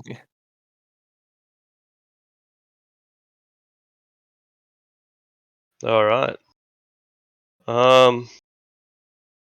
They get to their feet and they see how this is going. They throw down their crossbows, and like the front line just hope that Moog is going to be merciful, and the back line get ready to run if the front line fall. There's a bit of a domino effect that is in process. They're And all they look- falling. They don't Right. have to die. Yeah. And so depending on the response will depend on whether they break or whether they surrender. But it looks like they're either surrendering or breaking. The Inquisitor, on the other hand, she is not giving up. She sees now that she'll have to deal with the priest, and while a war priest like her has a few things up her sleeve.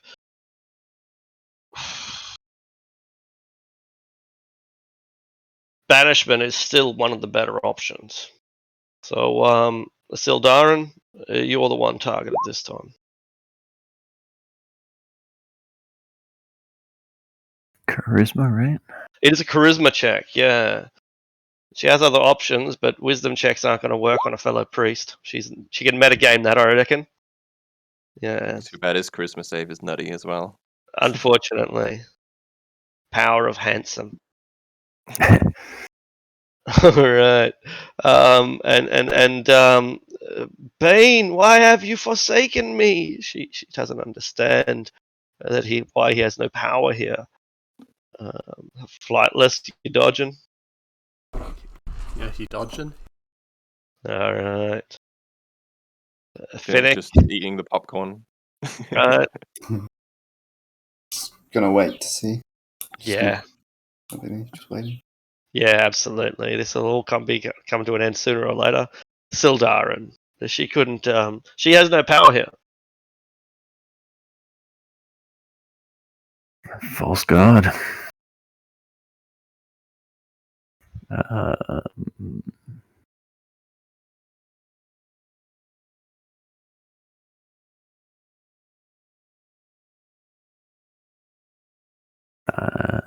so all the crossbowmen threw down their crossbows, you said?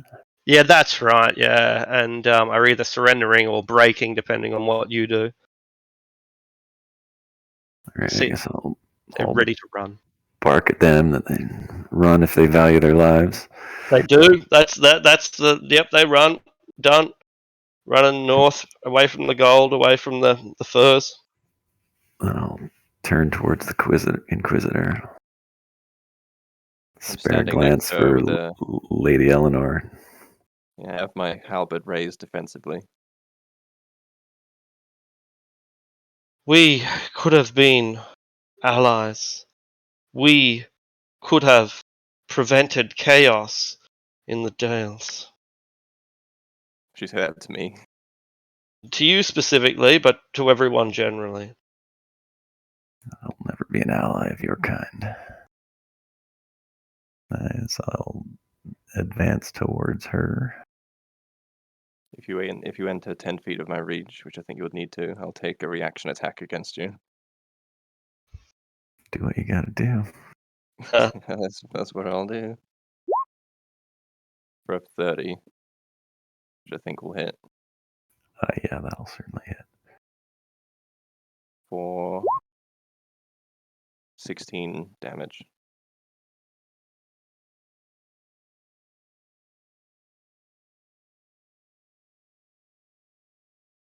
Don't make me do this, Sildarin.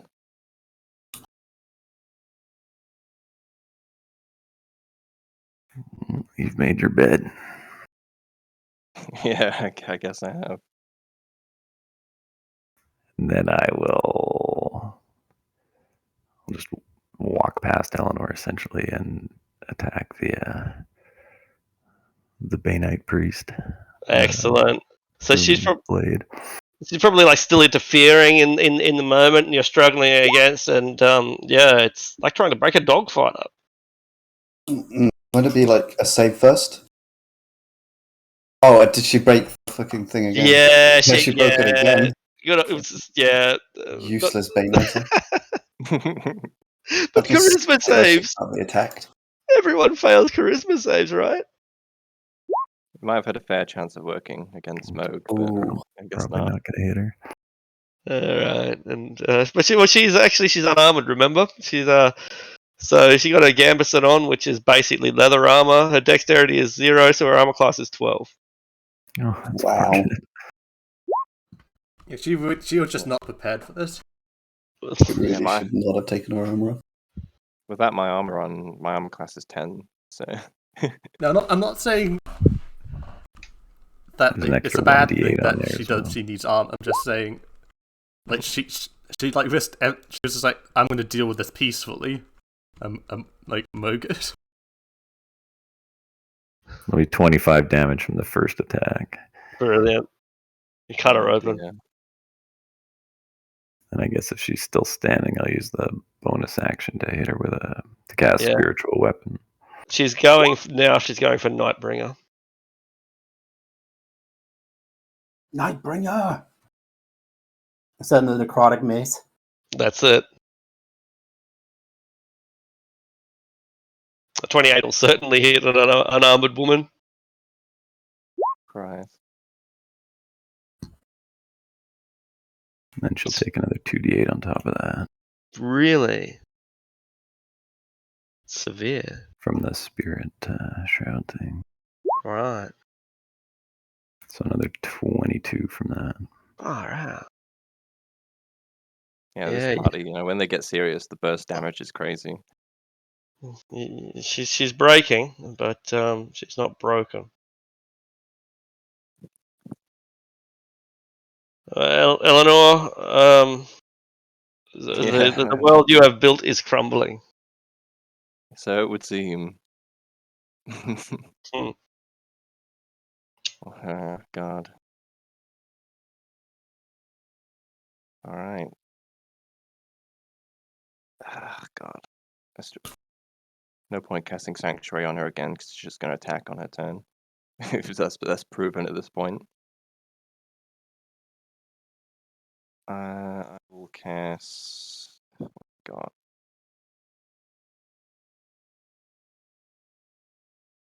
It's like, stupid AI! Like, I'm trying to protect you here. Stop using your spells. Goddamn AI. This might be a bit insulting for a Storm Cleric, but I'm going to cast Thunderous Smite. And then make an attack. Ironic Smite. Yeah. 15's not going to hit. 18's not going to hit. And my bonus action was to cast Thunderous Smite. So that's it. That's my turn. Done. All right. Moog, they break, they run. This is where we get like the fight scene. Finish them. Is that running? No, this is for the lovely lady of Bane. not meaning Eleanor, Lady of Bay the evil cleric. is dying for me. Yeah, it's not long for this world. That's It's the just end. a- No, she is not. And then First hit brings her down. this one is for Eleanor. Oh! Oh, 16 Oh! won't hit her. Oh! That was I was gonna do a disarming strike, but that's misses. And, like hits you on the gauntlet, but it doesn't really hurt, and it doesn't knock your hand out. But it is clear that he was going for your hand. Mm. Veterans run. The Inquisitor makes death saves. Here we go. Natural 20 coming up. Woo! 1. Uh, Boo. Nah. Flightless. I guess he'll not dodge. He'll get his Shadow Steed ready in case Eleanor needs it. Yes. Do I need to check something? I was going to read the spell quickly. If I can't give it to Eleanor, I'll grab her horse instead. Sure. If she can't use my one, he'll grab her steed with his one coming closer as well. So he's just making it available in case she needs to leave quickly. Right, but will that work? Are you trying to like teleport the horse out or something? No, he's just walking off to fight to where we left our horses and just sort of bringing it over. Oh, okay, right. Oh, okay. Just taking the I rein didn't and walking it closer. He's being a Excellent. good pet. A good pet. That's right, the faithful squire. All right, Finnick. Well, like they're fighting each other now. Did you saw this coming, didn't you? I guess I'm gonna just walk through them. Surely we don't kill an unarmed person down on the floor, right?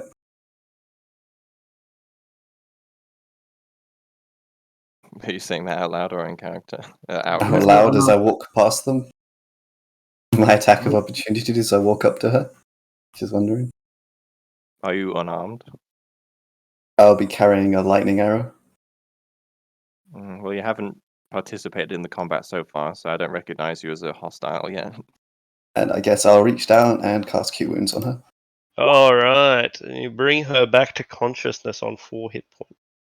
I guess I'll just hold the arrow up to her face and say, "Don't run," and do as the dwarf says, and then the rest of my movement to walk away. All right, Sildaren. She is conscious again. Her life force has not been sent to hell where it belongs. Such an instigator. Huh. Yeah, the DM, like the devil on your shoulder. She's still lying on the ground, though, I assume. Yeah, she is. She's opening her eyes and just sort of coming out of a coma, kind of. Yeah.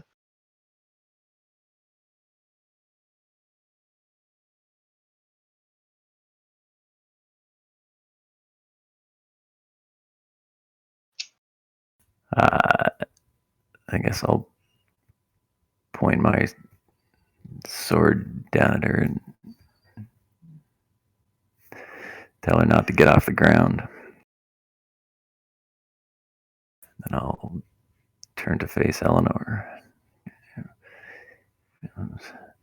Swing your blade at me again at your peril.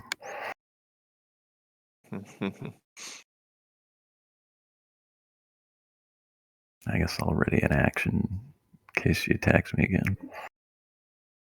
All right. Who's up next? I'm on a different map. Me. Alright, well, at this point, I can see that the fight is lost, and there's no point in continuing to fight, especially against my own companions. So, with the Inquisitor laid out on the ground, the veteran's either dead or running, I'll lower my halberd and just sort of lower my head as well, and just kind of stand there in silence, acknowledge defeat.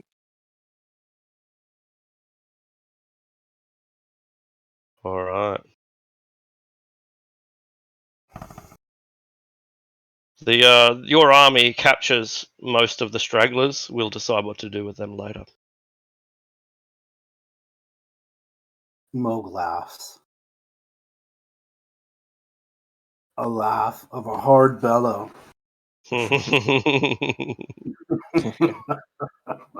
Well earned after that humiliation.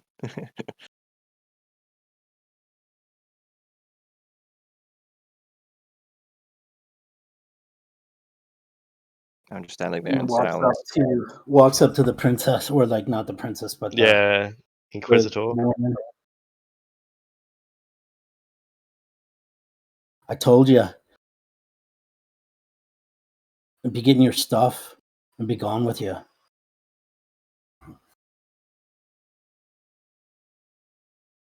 You have started a war here today. Well, do you want to be first on the casualty list?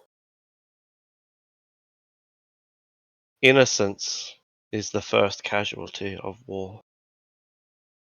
Don't be talking to me about innocence, woman. You're a cleric of Bane. What innocence do you know other than spreading evil? I know that the Zentarum have a legitimate historical claim to Dagger Falls, and you are the Casus Belli. We all be having historical claims to parts of the world. Some Tharum can come and take whatever they think they can take. Do you think you can stop the largest private army in the continent? I could be stopping you. That's all that matters right now, isn't it? That is all that matters now, but the future will be upon you very soon. I be leaving that little Nightbringer. Don't need to be wielding any more weapons of destruction. Take what you got, on your clothes on your back and the food that you need to carry. She shakes her head. No, no. There is still hope for us to continue the peace. You have played your point. Take the gold. Take the trade goods. Do not defile me. Give me my personal You already possession. told us you're bringing war. And without fury, you think your masters, when you go report, isn't going to have the same outcome. My lady, the document. You're- I alluded to a document for Randall Morn. Should you like to see it? I would, indeed. And get me up, my lady, for my back hurts.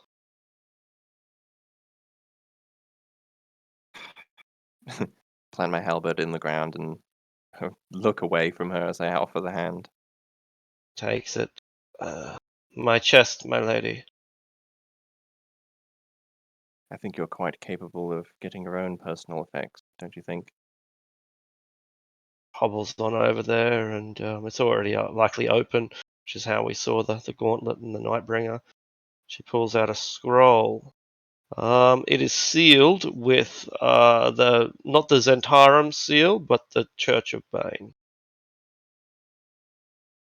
an inquisitorial seal. Our This Lady is the Eleanor is the document. same God. You become a This paladin again, No, fighting for him, aren't you? not fighting for them, Moog. Fighting for the future of my home. That's exactly what it looks like. Okay. Open up your message from your God.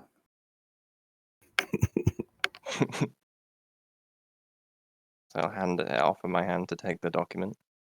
She gives it to you, and you break the seal. Break the seal. Make a Constitution. No, I'm just kidding. There's nothing happens.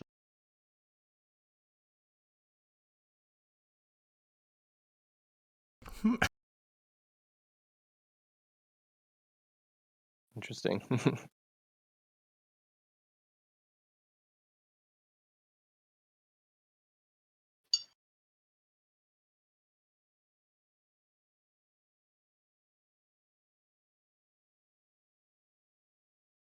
Skimming it.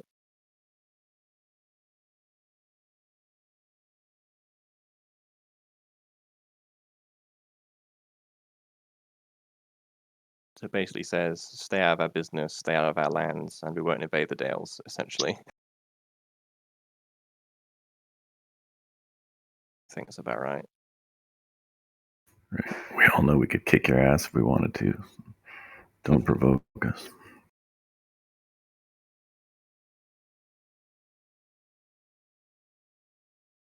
Well, I'll see this document makes it to Lord Randall Thank you. And I ask now for the return of my personal effects. Only one chest. The rest is yours.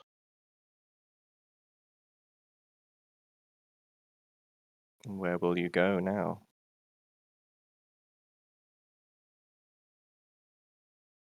To go report to her bosses and tell them what happened. That's where she goes. She'll make the Yes. same terms to her bosses with or without her chest.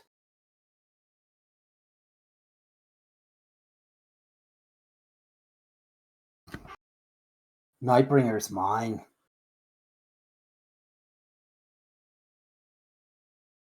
Have we not caused enough problems?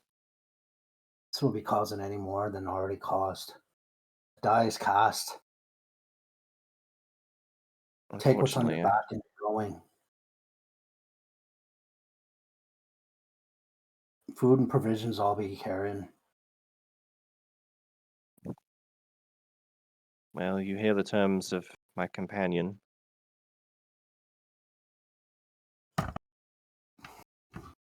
I cannot allow you to take my holy sacraments. That is as if you were plundering the temple itself. All in good time. We'll get there eventually.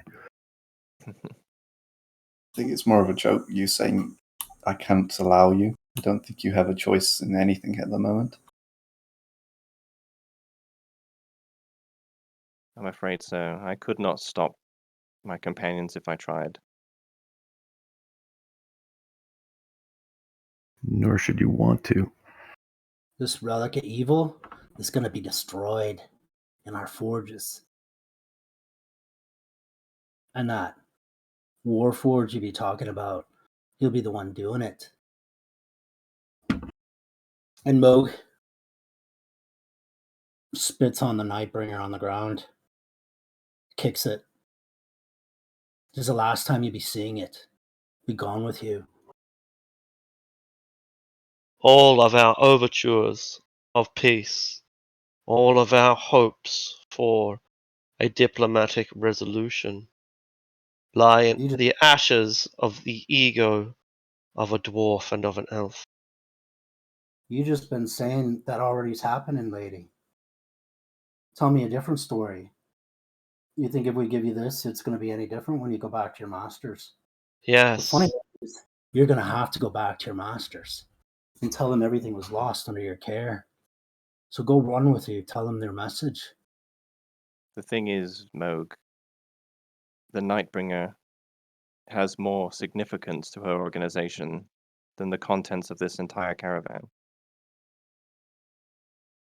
I know you be an expert of their god since you be praying to him, but this is cast. She's lucky she's walking away with her skin. just one chest. That is all I ask of you on your honor of your ancestors, dwarf. Let me walk away with my Have an axe. personal, hereditary, and religious effects. I don't like your religion, and I don't like you, and you disrespected me and my ancestors. So again, you're lucky you're walking away with your skin, and that the lady here has a fancy for your god.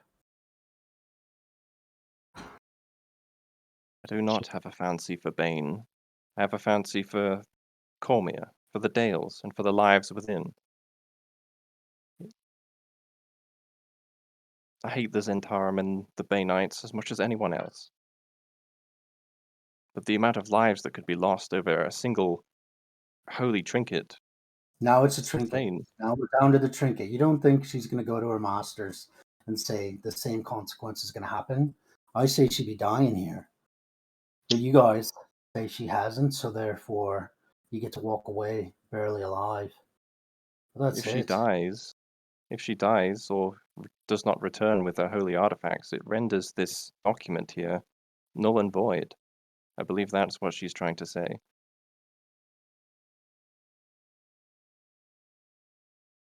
I'm pretty sure we have some aspirations that are going to render that document null and void in the very near future in any event. These are for the Perhaps. gods. And your god was weak and he failed you here. Sildarin's god was strong. I'll say up to Sildarin what happens to the Bane and this stupid hammer, mace, or darkness. I'd be saying giving it to the Warforged to destroy it, but up to you, Sildarin. I like that idea very much. Very well. I can see that justice will not prevail in these Yes. lawless lands. Is the chest of her personal effects visible? Yeah, it is, yeah. So I'm going to walk over to it while they're talking. And there's a Nightbringer and her full plate, her black gauntlet, which is part of the full plate, the clothes that she wears underneath it, her night garments, and such things. You know, a riding kit, the sort of things that an officer might take on the road as part of their personal effects. Yeah. I just think to myself, here I am again. Forced to side with Bane for the greater good. Wondering how I came to this. For the close the greater lid. good. I close the Sildarin, lid of the chest, Nightbringer. heft it How do under we- my arm. Sorry, what was that? How do we be transporting the Nightbringer? It can be lifted and carried. Aye. Yeah, we can presumably stow it in a chest until it makes its way back to It's already Pyro. in a chest, and that chest is underneath Eleanor's arm. It's a big, heavy chest. It's got full plate in there and a martial weapon and a bunch of other stuff. It's a big 100-pound chest, but she's hefting it. She's not weak. All right. There we I'm go. bringing it over. And then I'll drop it at the feet of the Inquisitor. Thank you. She's Just not glare taking at it. Glare at Moog and Sildarin. Sorry, not hear the Nightbringer is in the chest with her It armor is. and what have you. It is. That's right. Moog takes his hammer and smashes the chest. Boom! Oh. It splinters into pieces. She's not taking it. When the chest breaks open, some of the things that are underneath the armor can be seen, including another scroll.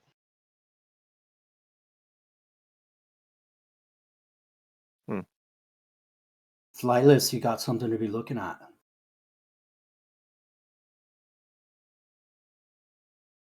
So is it magical? No, it's not. What is this other scroll here? I'll say, while still looking at Moog and Sildarin. Temple business, not for the eyes of the uninitiated. Yes, well, it's about to be. Definitely be reading that then. Well, I guess They have Flightless will repeat the because Eleanor was, I guess, conscripted by the Zentarum, so I guess she can take part in temple business. Well, I made a pact with Bane, and then at the earliest opportunity avoided it, which is going to have terrible consequences for my soul, no doubt.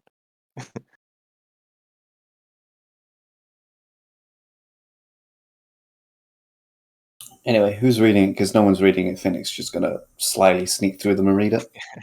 Yeah, I mean, I will reach for it if nobody beats me to it. Yeah, that's what I was just saying. If no one's going for it, I'm going to go read it. As far as I'm aware, her concern is with the Nightbringer, so I guess I won't stop you from snatching up. I guess you can go for it then, Slytherin. Slytherin? I don't know why I keep calling you that. Slytherin.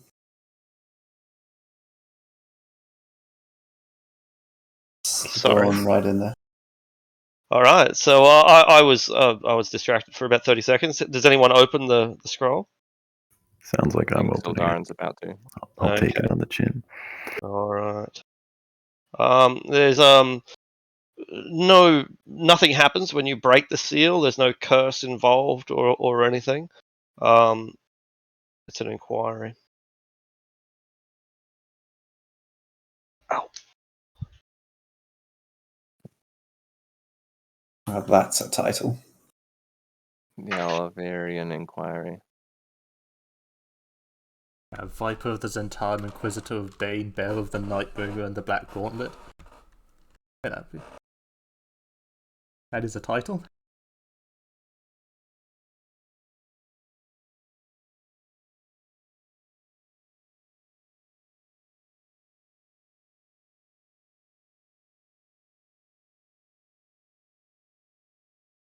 Hey, at least they don't like Rothgar. Great red worm. It looks like it's a sort of information gathered from the region.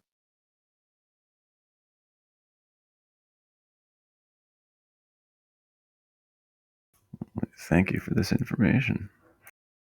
So you plan on exterminating them, do you? Dagger Falls. A hypothetical situation only. Your tongue is as forked as a snake. Extermination. Guess what? You're not going to be exterminating. With the Nightbringer, I kick it towards Sildarin.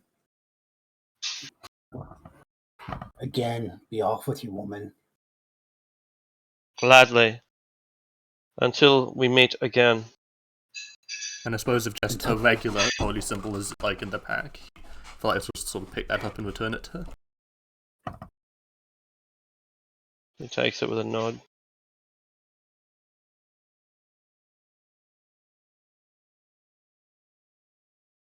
So we watch her walk away into the sunset.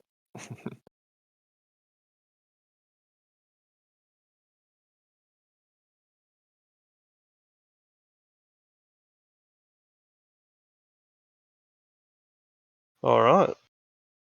I'll then just take a seat on the ground. You've got some holy armor you could put on there. You'd be liking it. The Bane armor fits you well, Lady Eleanor. You're about her same size. Perhaps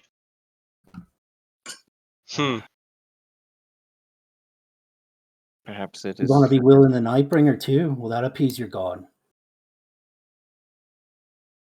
quick with the insults, Moog. And you're quick too. pushing a man behind his back. You started it, Moog. I was merely trying to end it. I'll be remembering that. Starting it against the war against Zantharum. Like we haven't been doing that already. This thing has been started way before. I don't know what kind of blood pact you made with that evil god. A pact But I'm which not is going to be void. honoring it. You think you could void a pact with a god? You might as well be wearing his armor. He'd be twisting your mind to be doing stupid things. And I kick it towards her. Some of the headgear. I'd be fitting right nicely. I've heard you speak of this pact with Bane before. I would hear more what this is about. I suppose it would be the first you've heard of it. Considering all that has happened, I suppose you have a right to know.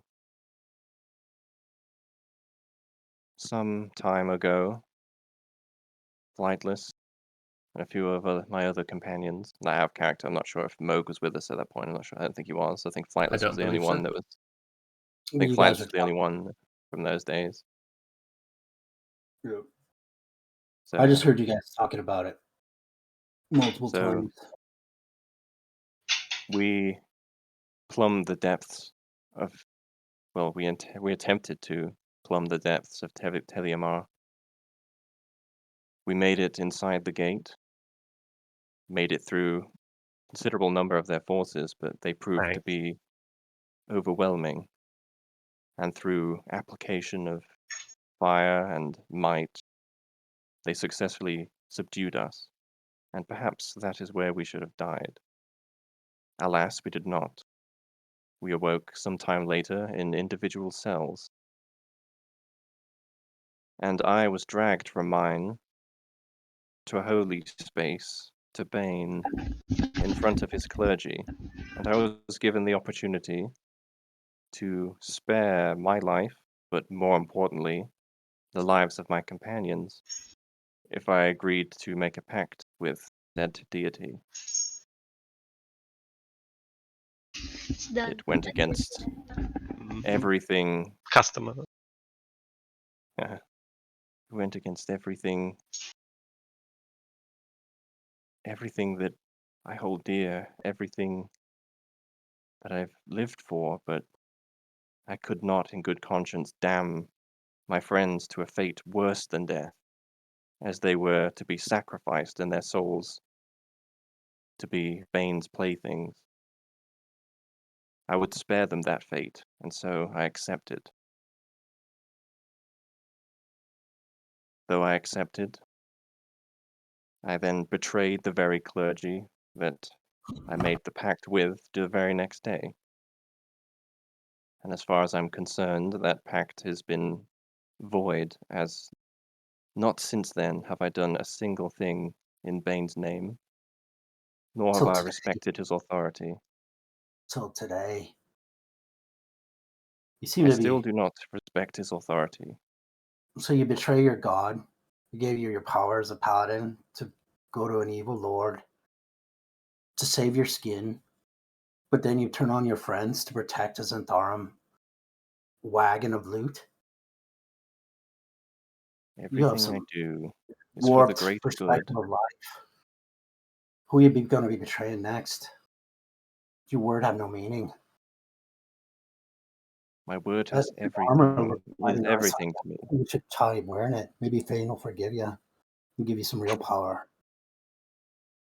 In case you haven't noticed, my God has not abandoned me. The holy light of Seomorph suffuses my being even now. What will be It seen means I about must that? have done something right. Put the gods to the test enough. You might be running out of power. She recognizes that I did what I had to do. It was a difficult situation.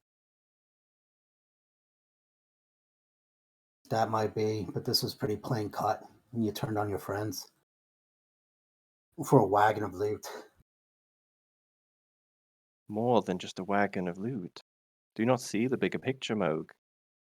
We're I attacking the understand. Zantharum We will stronghold. be. And in an ideal world, we'll completely dismantle their organization. But this This does nothing different than us attacking Telumur. This is within Cormia, though. This is breaking their rules. This is going to cause problems to us in the future and Cormia. Where's Cormir? This is a leaderless land. It's You can't say run this by is about- Cormia 100 times, and when it's convenient, say it isn't. I can say what I want. Then your word is meaningless. But my hammer's not turning on my friends, is it? No, it hasn't. I duly apologize to all of you that it had to come to that, but I genuinely believed, I still do believe that it was for the greater good.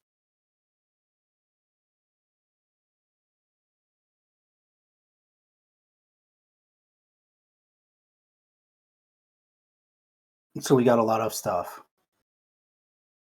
So we need to did. roll for pieces. I'll get to my feet. So what happens now, Moog? Do you consider my company no longer viable? I think Do you you're think you young, can? and I think you need to get a handle of what's right and what's not. You've got a very warped sense of duty. And that's going to get you in trouble. That's what I think. You got some growing up to do. You're entitled to believe what you wish, Moog, but I still believe I did what I had to do.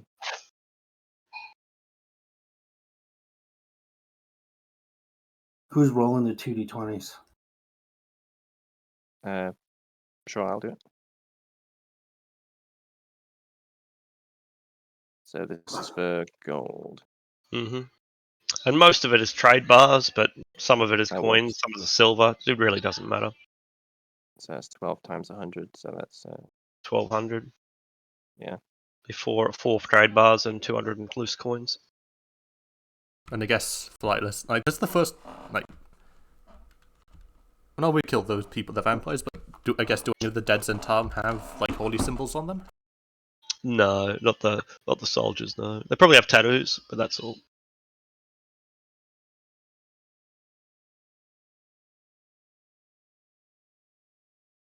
You can peel the tattoo off if you want. It's a holy symbol. Nah, I think that's a bit much. Are you sure? I suppose, what is the Zentarum burial rites? Just out of curiosity. Ah, good question. Die in battle. Leave them there for the crows. I don't know. Yeah, it probably depends on your rank, what you deserve. State burials, where politically, Okay. astute. Because I doubt the text would just say, leave them rotting on the floor. Depends who they are. I If suppose, they die in battle, he probably is.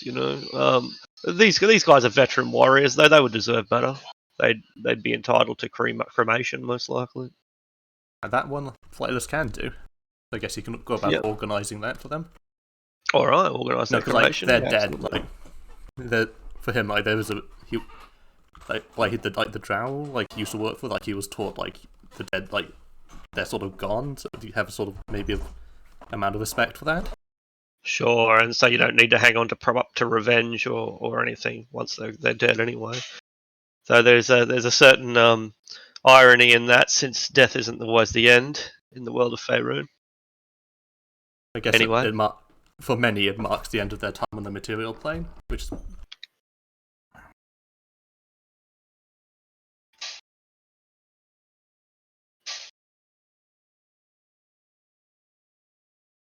And he won't say his Zentarum prayers. I guess you'll get one of the prisoners to do so.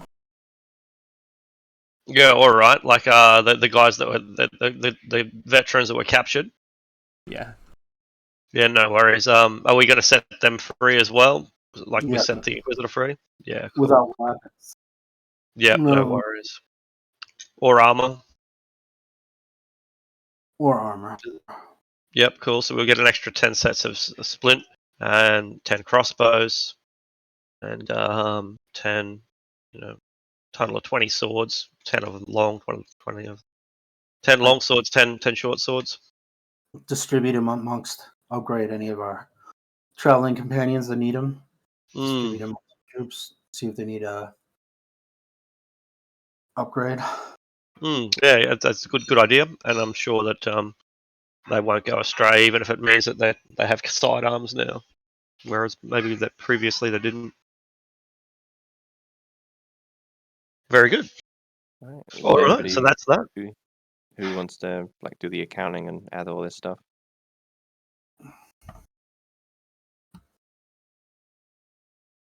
All right, I'll do it. Okay. You've probably read far too much already, and the last thing you want to do is find another document, but you do. This final document is sealed in a different way, whereas the other ones bore different, were dedicated to the Bainite Church. This one is a unique seal that you haven't seen before. You can go ahead and make a history check, but even if you do really well, you haven't seen it before. It's a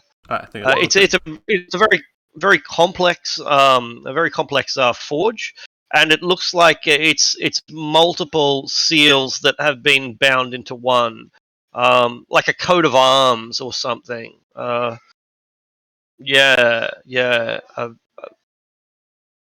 Several seals bound into a single one. It's definitely strange. It is strange. I guess I'll there might warn them about opening it too quickly. The seal is bizarre. Can I try to, like, not physically, but by the patterns, like, work out how many different seals are on it? Yeah, sure. And with the 29, we'll go with that. 5.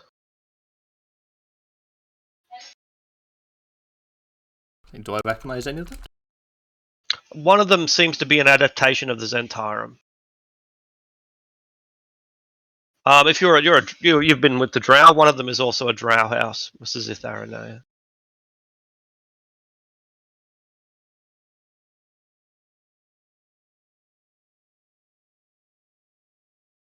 I think there are multiple marks on this. Like, this seal represents multiple factions. I noticed one Drow, one Zentarum. The other 3 are unknown to me. Great gathering of the servants of light. Let's go check out a spell a You second. sense any magic? Wait, ritual cast detect magic. This seal is magical. The scroll itself is not magical, or maybe the scroll itself is magical. Anyway, it's not a magical scroll per se. It has but the scroll bears like a curse or something like a curse. Some legal documents are like this. Let's say the birth of a king, for example. The birth certificate of a king is a magical document. It's not a magic scroll in that it casts fireball, but rather it's a unique item that has some kind of supernatural legal weight. You know, like you can imagine the angels up in the Jade Court of Heaven reading out the birthright of the emperor and saying, well, this is the legit emperor because here is the holy scroll of legitimacy. That's what this seal represents, some kind of legal contract.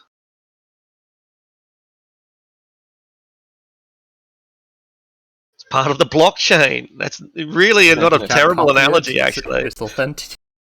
Yeah. The only difference being that they can make as many of these as they want. There's not a set number. Did they have to burn down the rainforest to get this one? Wow. No comment. Okay, and I guess to get a bit more information, he'll do identify. Yeah, sure. And so when our poor army's now, I guess the army doesn't care. It's better than marching, isn't it? It's an hour of a sit down. That's not so bad. So the army spends an hour, and they take their break. They take their lunch.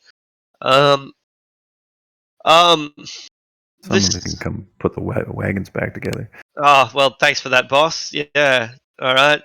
Be glad to. I hope this guy remembers my name, and therefore I get a promotion in the future for all this extra work I'm putting in. I guess in a way that they would. You're Jim the wagon fixer. Get to it. Get to it, Jim. It's like all the wizard like all the. What is it? It's like imagine the way he casts spells being doing it in a way that would anger a lot of like wizards, where he's ritual casting from a wizard book, but using like a holy symbol as his focus. That's pretty heretical. I can imagine a lot of like wizard purists like just thinking like just disliking that on principle. The definition of a hedge mage. All right. The seal is a what do you call it? A blood pact. That's what it is. Yeah, the seal is a blood pact. It doesn't necessarily have a trap or anything on it. As far as you can tell, it doesn't have a trap. But when this seal was made, religious conviction was put into it. It's the sort of document that there are consequences for breaking. Yeah, I suppose not physically, but yeah. I suppose at the conclusion, he'll just be like, "This document may not be ours to open." Like them.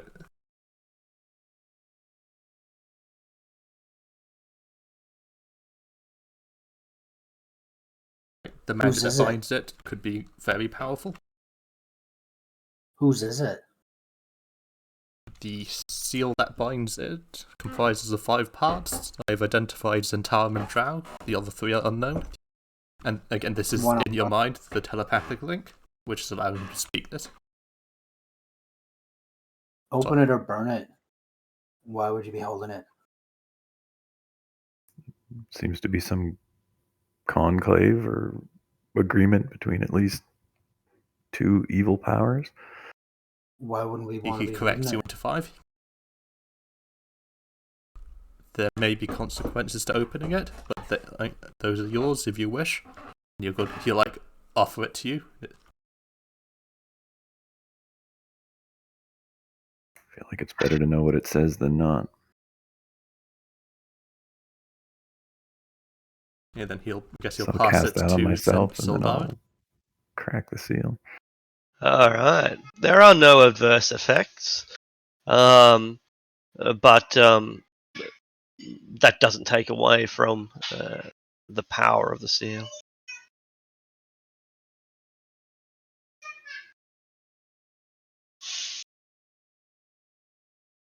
Aye.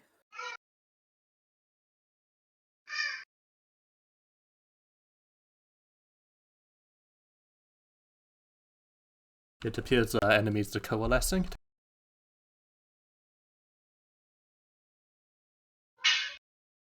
Seems so.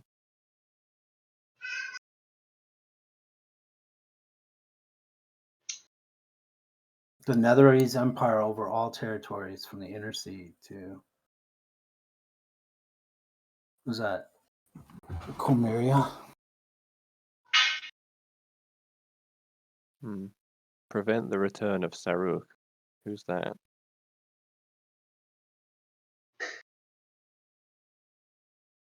Does the Is that name one of Saruk the- mean anything?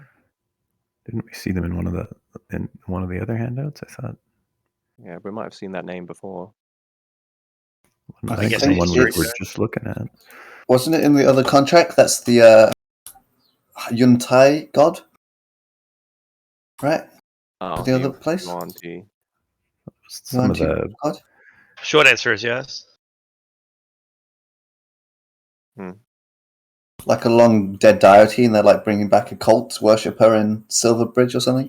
That's right. Yeah, Right. that's basically right. Yeah, they the traditional god of the Yuan-Ti, the creators rather, the species that create the Yuan-Ti, and there is a small heretical faction that wants the Yuan-Ti to return to this traditional religion, but the Setites are like, nah, follow this snake god instead.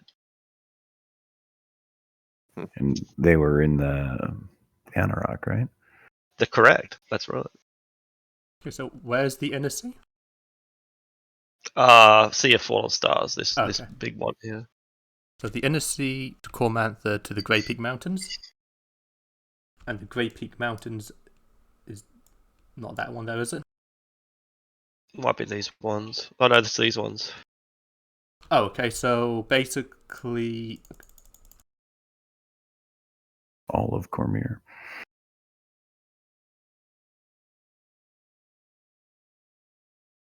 Belongs to the Netherese.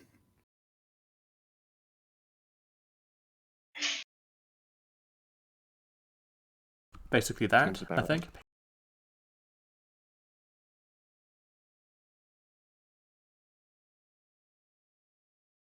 Oh, that would be the South of Cormanthor, so I think, Yeah, I think the the sort of- Zentarum are taking the Dale lands.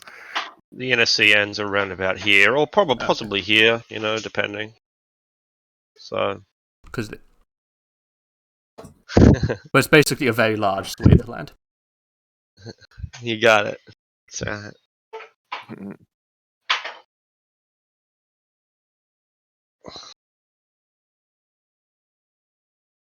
Well, it looks So like trying the to figure out, Zentarum are which offering your parties peace, get what?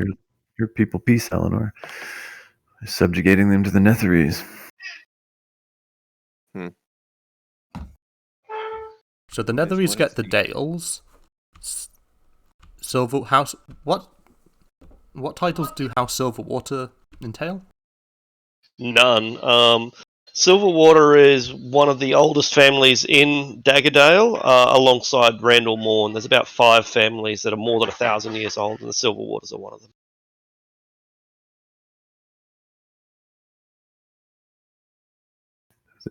Do we know of any relationship between this Roland Silverwater, the Ardragon of the Zentarum, and Argentus Silverwater? No, we've not heard of an Names Argent. mean I'm anything guessing to anyone?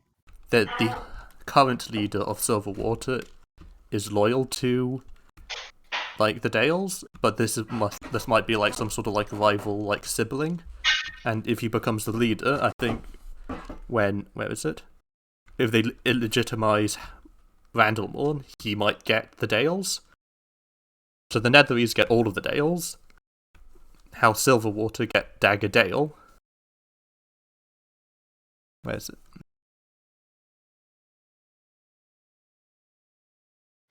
Sembia gets what's House Silverwater gets direct command over the Western Dales, whatever that incorporates.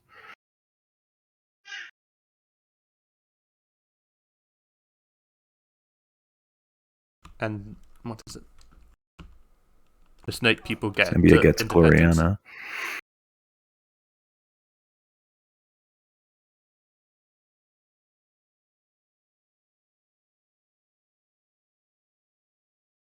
Well, they've neatly carved up your homeland, Eleanor. That they have. I have every intention of stopping it.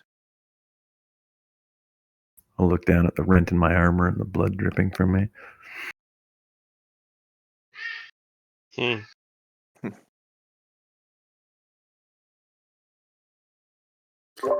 This is why you be attacking your enemy when they move in through your lands. You don't want to give your enemy more weapons to hit you with. Oh my goodness.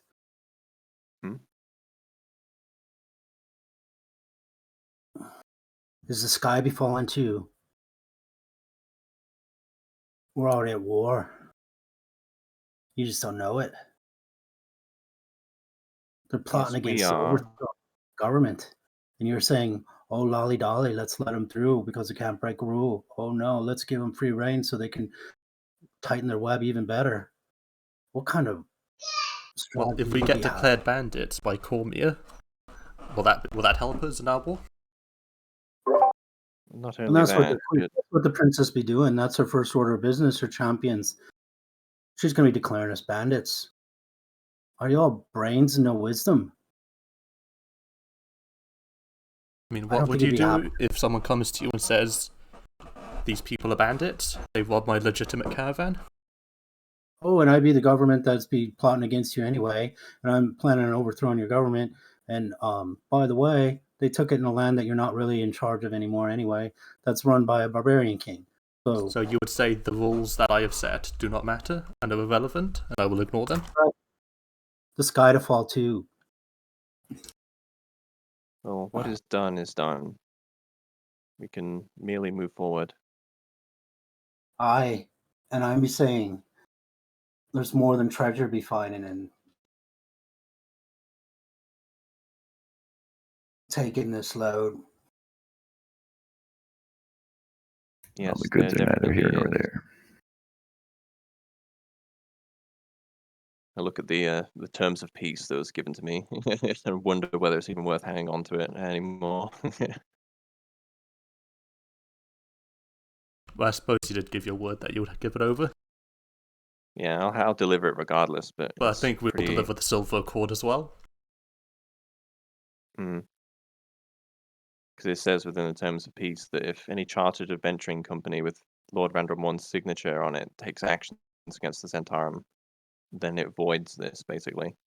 And currently we are that. It's bound to happen now or later.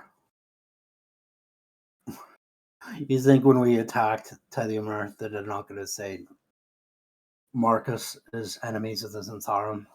You don't think that they have spies that figure out we're making an army here in the first place?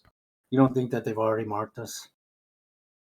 I would have You cut want ties rules. with allies that we do not want to drag into this. You don't think they're already dragging in? They've got They present ties it in here in this mind. document. But Why we're don't you not dig a part of hole the and we're not part of Randallmorn or like associated to him in any way. Ultimately, Yeah, it is we're his not. decision. Oh yeah. Yes.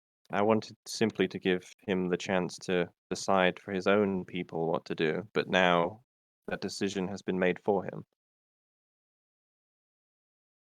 All Whether the he more likes it or reason not, he is now at burn war. Zentelkeep to the ground. Yes, that is our Before only we option. do that, we've got a barbarian king to kill. You're right. Let's put thoughts of the Zentarum from our minds for now and focus on our immediate objective.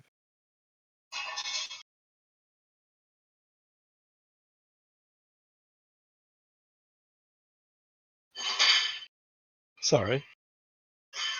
All right. And the more I think about it, the more I think your plan is folly. And I'd be taking the army back with this horde back to Half. Well,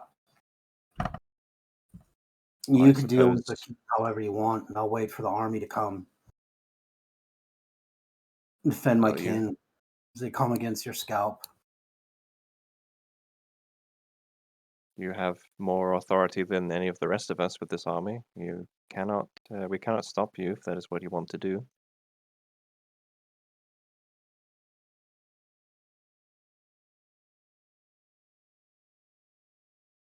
These boys will be killed. Taking them back. You should be coming back too.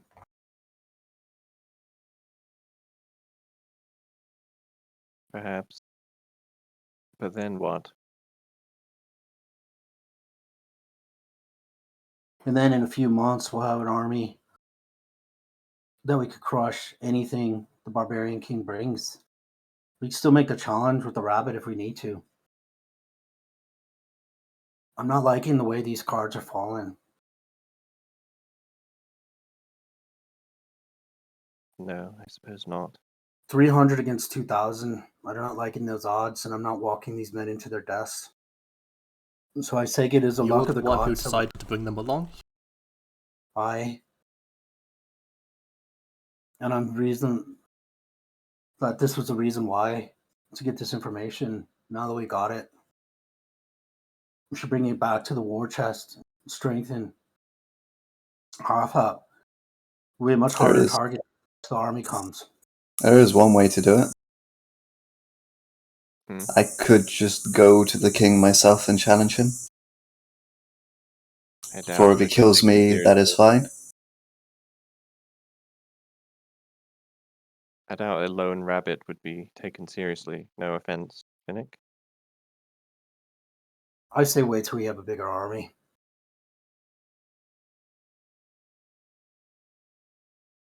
But can we afford to spend our army against this barbarian king? That's where this be coming. We're taking the army and we're crushing the king. And then we'll be off to Tethymir. These wars aren't going to be ruled by a barbarian king. And what of the initial plan to go up behind the desert back mountains to catch them by surprise? The fates have spoken. Hmm. The dwarves will be having no peace until this barbarian is gone. As soon as the dwarves can have peace and not have a knife to their throat, then we could be moving to Tethymir.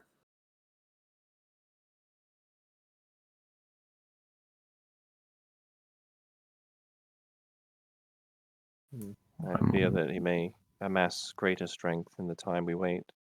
Are they going to amass 20,000? Unlikely. That's what I'm going to be betting on. It's unlikely. But we We're don't going to know. go back and With Tethymir, we don't know what's going to come out that portal or in what numbers. Hmm. True. It also gives us more time to make a plan to figure out where the Zentharum army is and where how to. Maybe the Dark Lord has a plan to distract them so we don't have to worry about finding their might. Or maybe they'll be bringing their army down here and we'll have to meet them in the fields to just defend our lands. We don't know. All that is up to spring. But I'm not liking this. I don't like the odds, and I'm not honoring this man. He might not be a true barbarian king. He might just have us killed. Who knows? And these people are too important. I'm not going to have them die a worthless death. Can we accomplish both? Can we not send the men back to Half-App, because leading them to their deaths at the hands of the barbarians doesn't sit well with me either. We could send them back, and then we could carry on our way to try and meet with Hrothgar. I have faith that if it was only us and we needed to escape, that we would be able to do so. I'm saying this party needs. I'm not be trusting this plan anymore. With the party starting to turn on itself, we need to be fortifying our moves. There's no power in this. I believe you're the one who went against the consensus. Aye.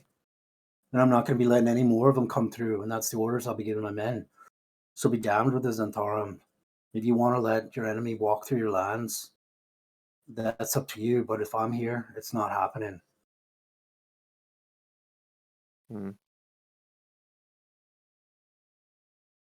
Well, Mo gets I'm of the back on. mind. I guess you'll say, I'm well, of the again, I mind. hope the consequences land upon you alone. Don't I'm of worry, a mind to accompany Finnick. Consequences will land on mine in me kin.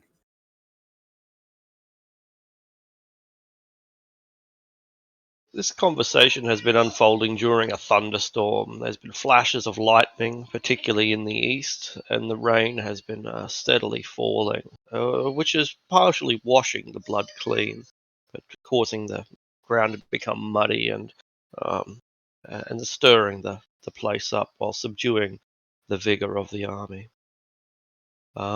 They sense the uncertainty, and Lady Eleanor is probably right in that ultimately they're going to follow Moog's direction. They kind of want a direction to be undertaken. Lads, take up the loot and prepare to move back. We're going back to Half-Hap. That's the decision they want you to make.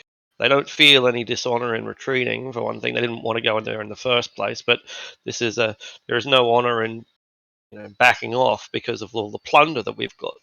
So there's probably not a guard among them who is unhappy with the result. Do you want to say this out of character? Arctic, Yeah. would I piss you off if I split the party? No, it absolutely would not. It wouldn't even piss me off if, as long as we don't lose any players, we all changed characters. I'm here to serve you guys. I really am, and I like you all as individually as players. A few of you I didn't expect to stick around, and you have, and that delights me. I'm really glad that you have. And this party has a fair amount of conflict. And whether that's because of your characters or whether because of your personalities or whether it's both, it doesn't matter. As long as you are happy, then I'm ecstatic. So you do whatever it is that you want to do. Okay, I just don't want to be that dick that splits the party and makes it really inconvenient for the DM. I'm very glad that you asked me. I think that's that's very sympathetic of you, and appreciate that. But you do what makes you happy. Guess What would while they're happen if the discussing, party did I would split? like to, Yeah. I guess, say in Celestial to Eleanor that I'm going to see the Barbarian King, whether the army comes or the party comes or not.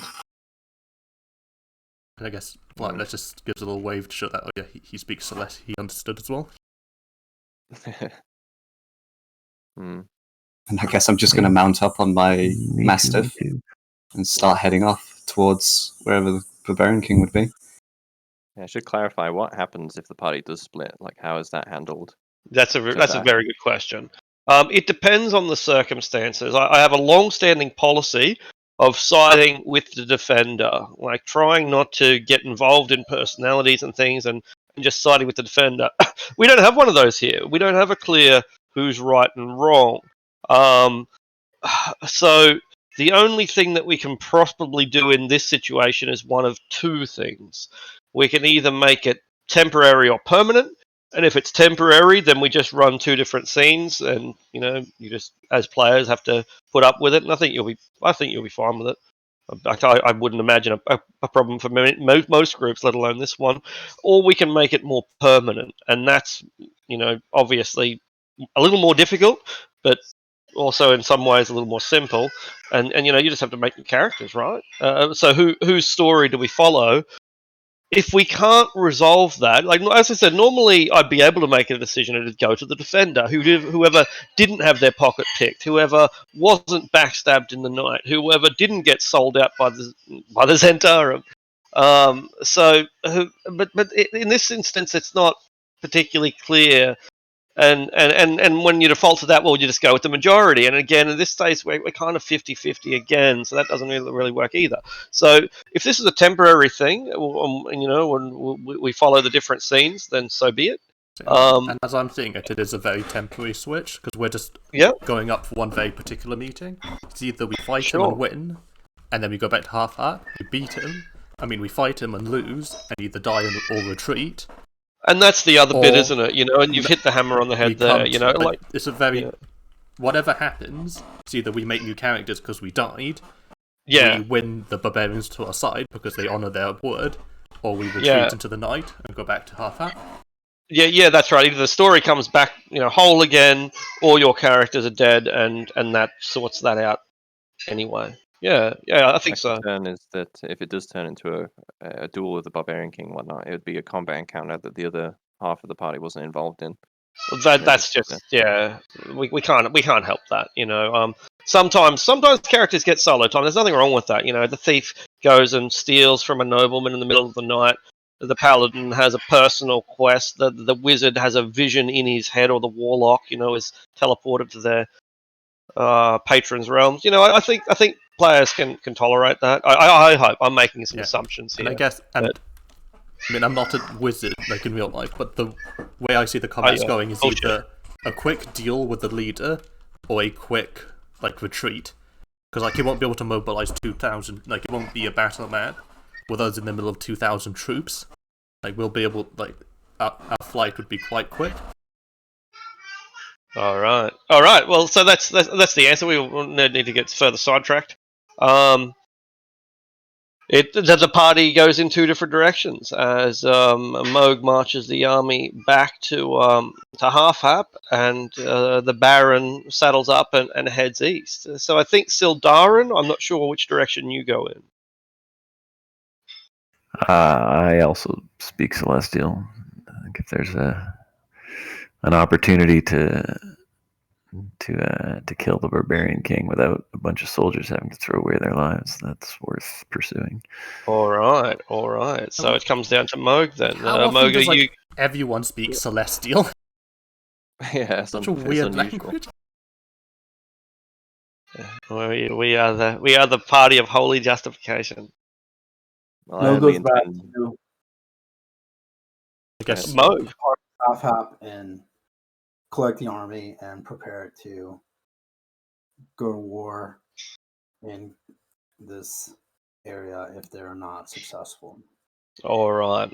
So this is where, when the party splits, it becomes very easy. We've only got a single character going off, and so, in a worst case scenario, we go to Gundarak Hill and we find that we're actually in Ravenloft. Then the mist Red Lake- descends, and you come up to a giant gate. At that point, Red Lake just has to make a new character. Moog, with none of his troops, wanders out of the mist and joins the party. Yeah. That's not entirely unfeasible, but it's a little bit I know. fourth wall breaking. It does seem that way. A little bit construed, a little bit Deus Ex Machina. And also, wouldn't we just dance all over Strahd if he just teleported us into his kingdom?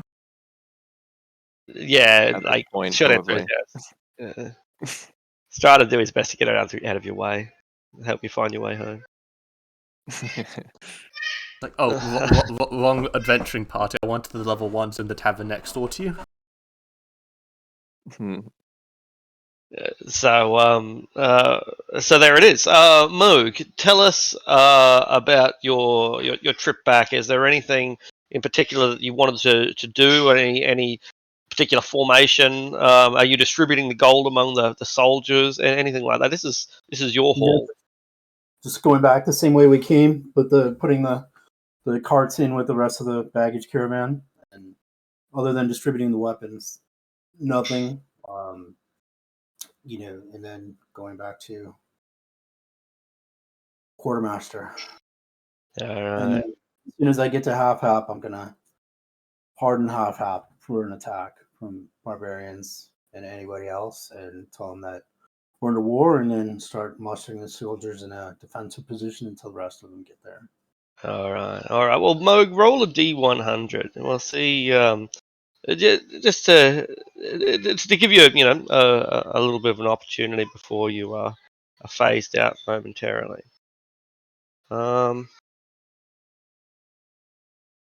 Let's see. Another Zempara caravan. Could be. That thing is getting smited. No one to stop you this time. You should do whatever you want. Exactly. All right. So these lands, as we know, are basically no man's lands.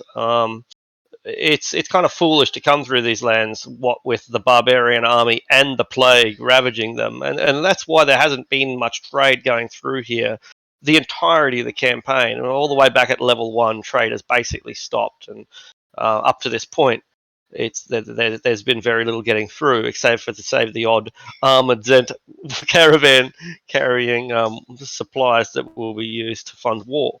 But here's another wagon or another small caravan coming up. It doesn't look like your average peasant just hauling vegetables. It's a long distance wagon. This one, but there only appears to be a driver and someone else attending it, like a bowyer or a single defender, if you will.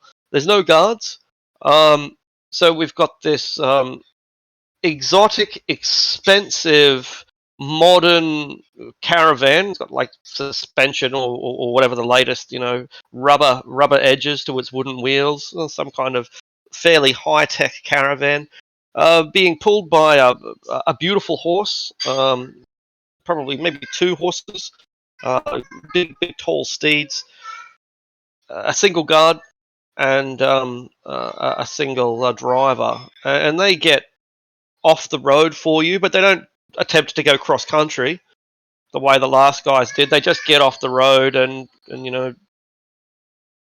wait for you to either go single file past them or to do whatever it is that armies of your size do when they go through the countryside. I take myself and one of the riders. We're 3 of them, and then we go up to the guys.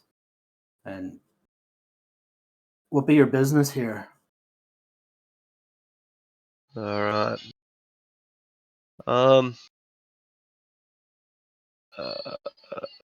Does your character know this character? I'm pretty sure the group does. Do you know them? No. Yes, I think we all met that person together, right? Sorry, one See the second. halfling changer? Not a halfling, no. I only know the halfling shape changer. Unless I met Right. her. I don't remember meeting her. Yeah. Okay. They're cool.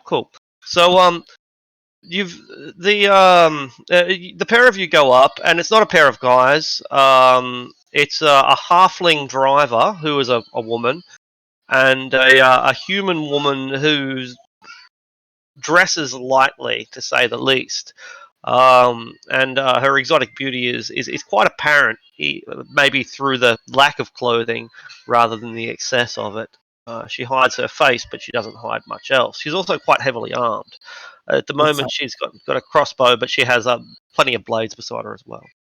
I size her up.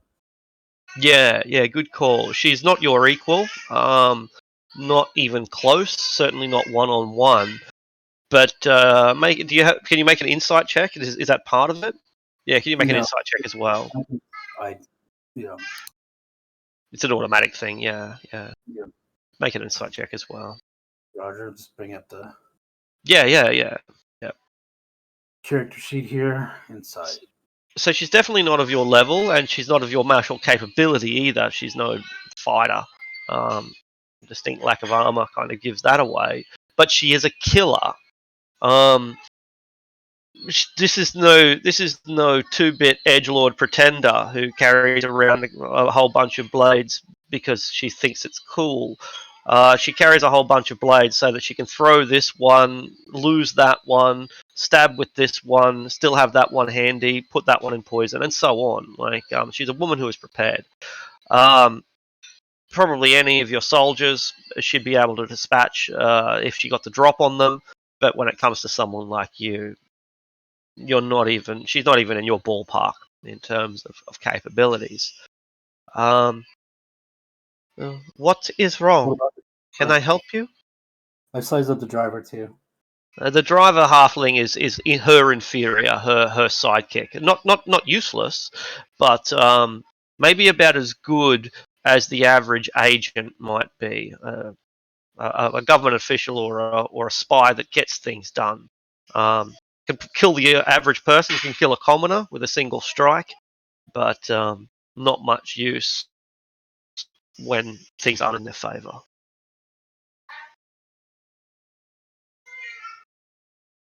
Can I help you at all? My name be Moog Stormluck. I'm half. And these are some trying times. Just wondering what business you be having coming through.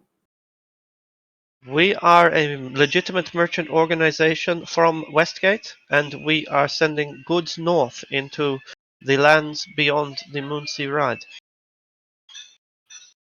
What goods be shipping? General goods, the sort of things that can be found easily on the coast, but are much harder to get when you live in the middle of nowhere. What be your name? I am called Orchid, and my organization is the Westgate Wagons.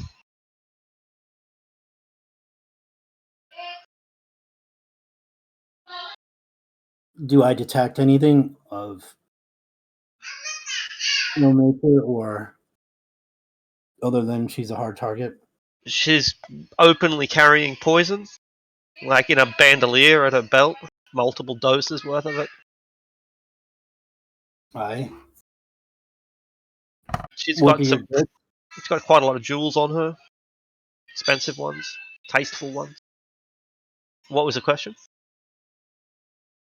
Have you been working with the Zentarum?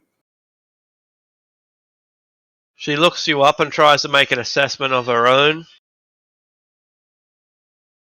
No. Are you Zentarum? No, Are you their enemy? I'm not their friend. Let's just put it that way. I am not And their that, friend either. on that, then we have a commonality. Good. I pissed on their god Bane. Do you have any problems with that? Only the same problem that I have with all men always pissing everywhere. What is it about being a man that thinks that you can piss wherever you want? Aye, lass, that's a true statement. Just testing ya. May I see your manifest? I don't carry manifests. I have general goods here that I pick up as they become available.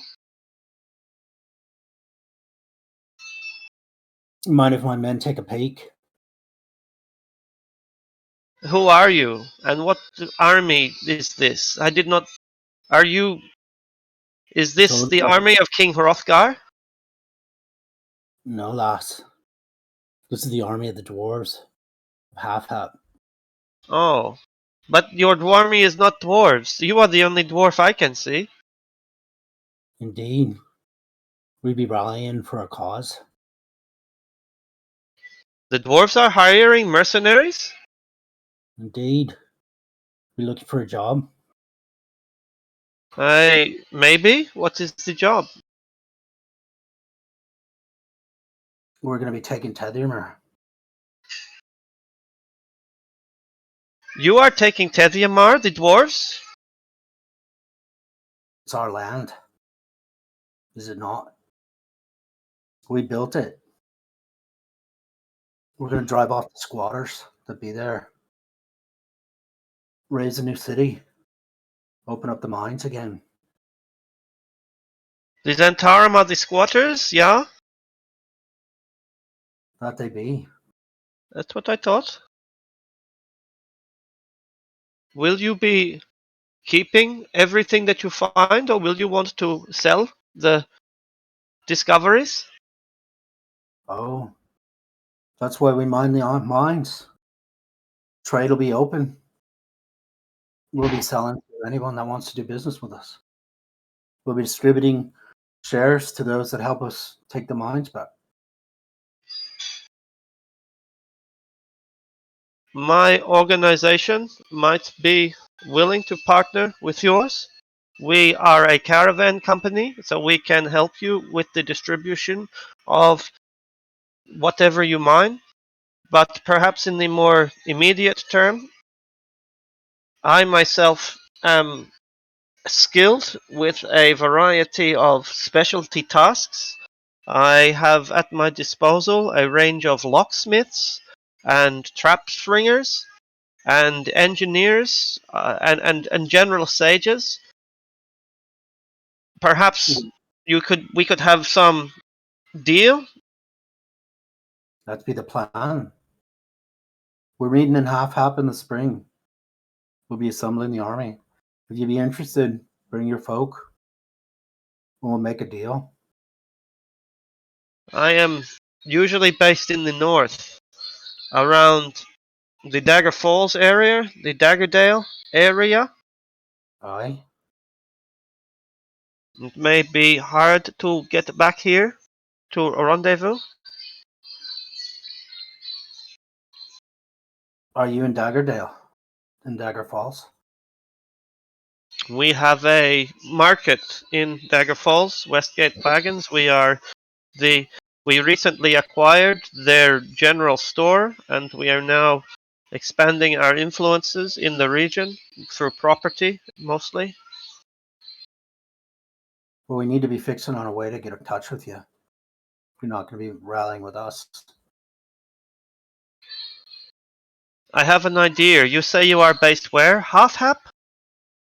Aye. I will put an agent in Half Hap. Yes.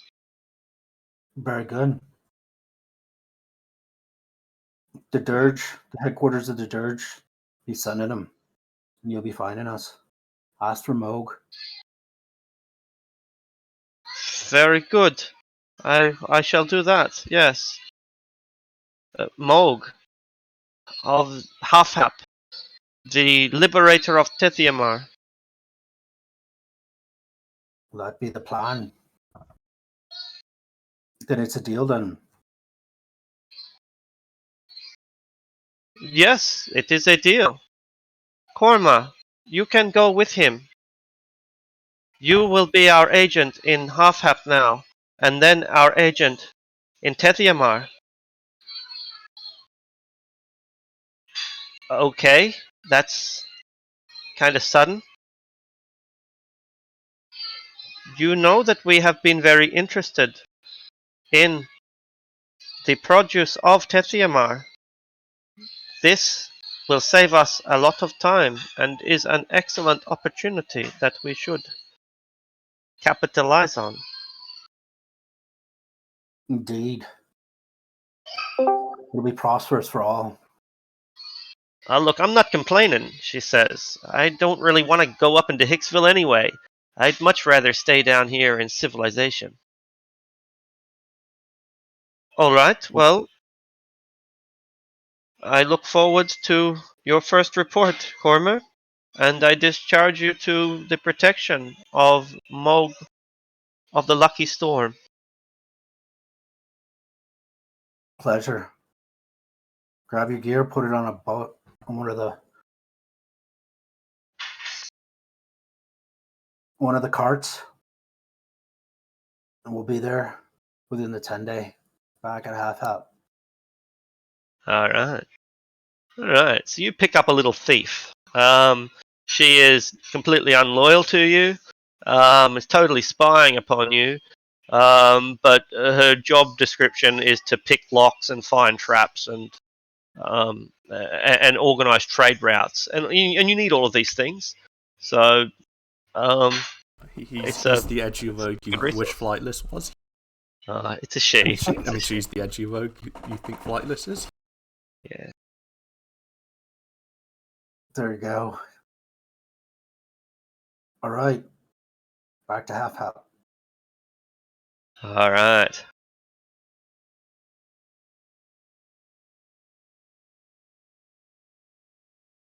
All right, back to half up. So, for the rest of us, we travel on towards Gondorak Hill. The part we are passing through now is called Tilva's Gap.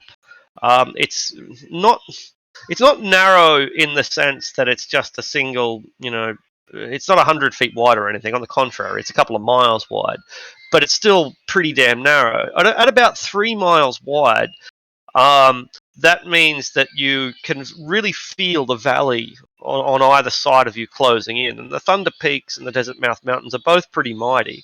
The Thunder Peaks are staunch, whereas the Desert Mouth Mountains are really tall and very steep. And there's only a 3 mile gap or so in between them, and this 3 mile gap goes for about 40 miles or so. So for a long time, you're traveling through this very, very narrow natural fortification. Given that it's about 40 miles and that we have foot soldiers with us, it's going to take us more than a day to pass through here. I don't think we have any soldiers, right? We don't have any Yes, soldiers. Of course we Yeah. do. I'm glad you pointed that out because, I mean, we just spent half an hour talking about that, and I need these sort of reminders. So it's just you guys. We have horses, right? Yes. Yeah. We can cover the gap in about a day if we intend to arrive there, 5 p.m. late afternoon. Do we have? Is that what we want to do? Gallop hard and get there, or do we have some other strategy? I think arriving in the afternoon would be the best time to arrive, because then we It's always can best to have. die in the afternoon. Well, it means we can have our duel, and if anything goes badly, it's close to nightfall, so that would give us the best opportunity to sneak out while I'm choking on my drink. Idea. Yeah, it's Rest not a bad idea. between now and then wouldn't be a terrible thing. Yeah, we should probably rest at least once before we get there. Get long rest and then arrive in the afternoon the next day anyway. Yeah. So sort of rest before you actually enter into Tilva's Gap. Yeah, if that is what it takes to make the schedule line up properly. Pretty much. So it's 40 miles long, and our horses can go 50 miles in a day, but they're exhausted when they do. I guess we'll rest now then, and then we'll go through the gap the next day, and then be ready to take on the king, hopefully. All right. So you settle down for the afternoon, and you've still got a bit of spare time. You're settling here strategically rather than because this is as far as you can get. And during the afternoon, riders at least, because it's a dust cloud. There's a dust cloud coming down the road. It's not a huge dust cloud, but it's big enough to be seen from 3 miles away. With the incredible perception of A flightless. Oh, did my internet just cut out?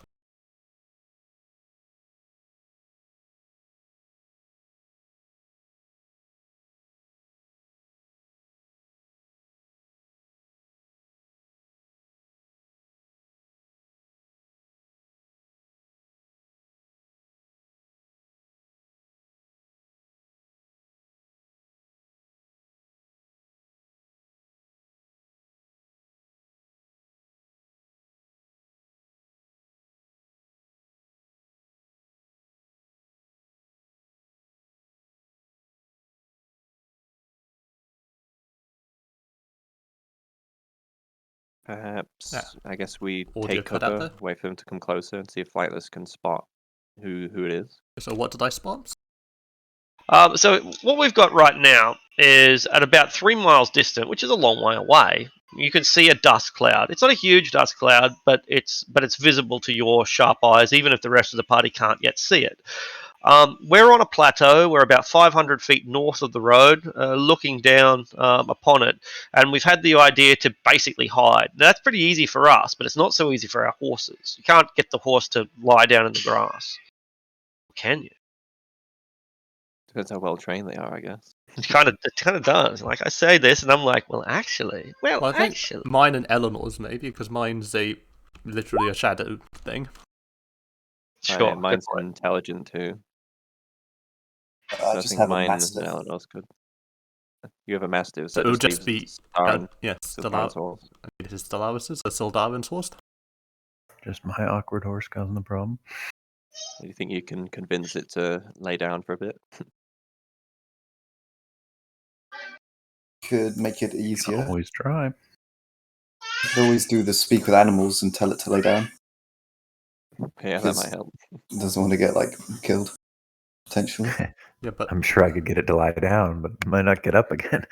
I guess I will cast speak with animals and ask it to hide for us. All right, make an animal handling check with advantage to try to convince it. The horse is like, should I panic? I should panic. We should run. I should run. Just lay down. All right. He keeps it together, and the horses all get down and hide, and they kind of look cute, to be honest, just curling up there and putting their little hoofs over their little heads, big heads, enormous heads. All right, so we've hidden our horses. We're on a plateau, making it harder for them to see us. They'll have no direct line of sight towards us. We've still got another 2 miles before they appear, so time is on our side. Are we all hiding? Are any of us trying to keep a lookout? I guess Flightless will take a more advantageous spot. Should I see if you can see any banners on the riders as they pass? Still remain hidden?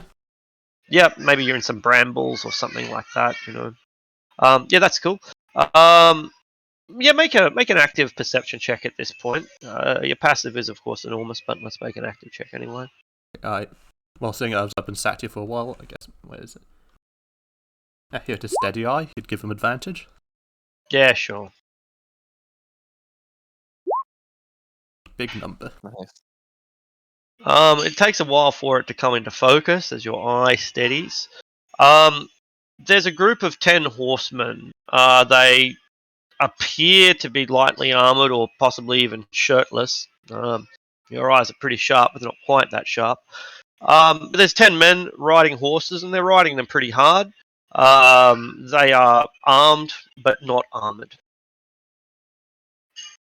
And I guess Flightless telepathically sending this information to the rest of the party. Oh, barbarian friends are on the way.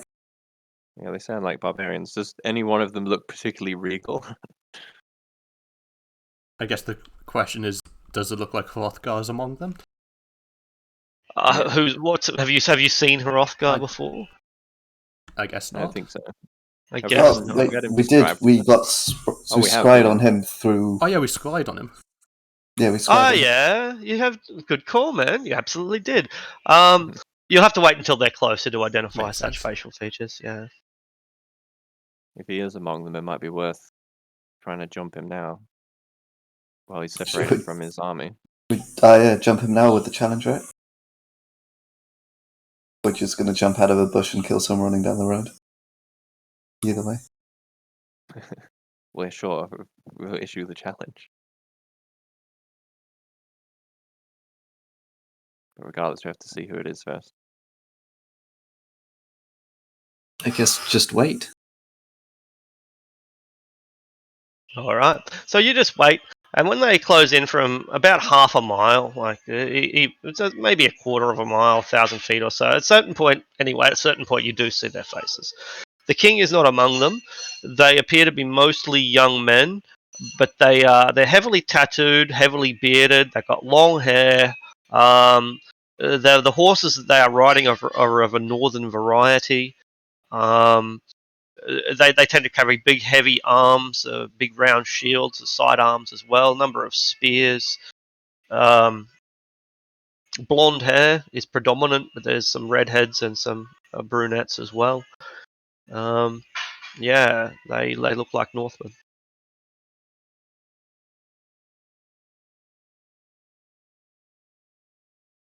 Riding full pelt along the highway, going down the highway, playing rock and roll. I guess he's like, I do not spy for Hrothgar amongst them, but I do believe they are part of his army. All right. Perhaps we should let them pass.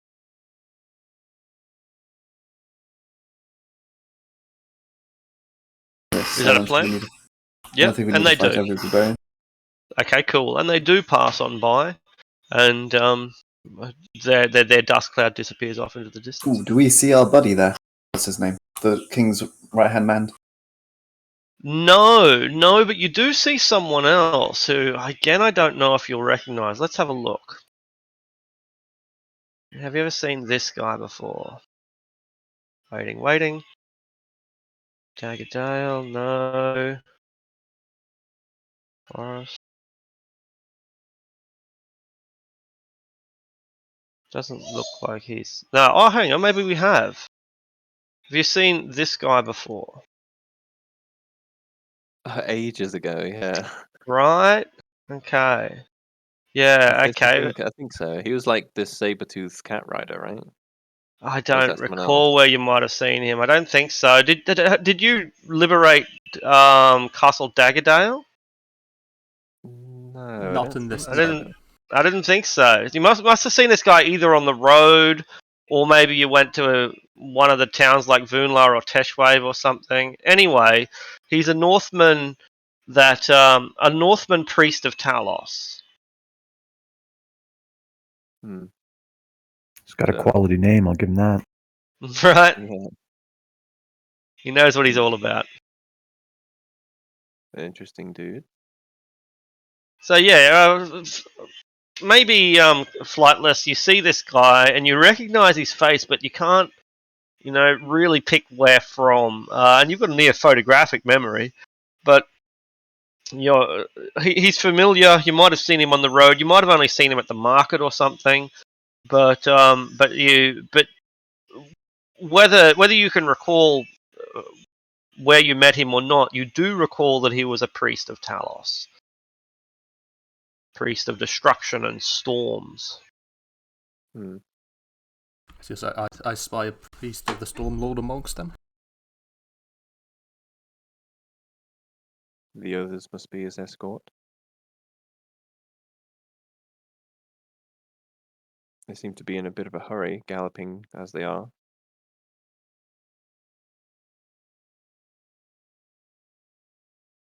Might have unfortunate Perhaps. news.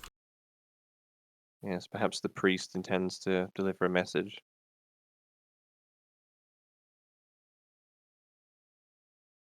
So are they riding towards or Past away us. from the hill? Away from the hill and past us, yeah. So they've left the east, they're going west. It's night time, so they're not going to make it back home by nightfall. I guess there are days, in fact, there are days of ride from home, so they're definitely not going to make it.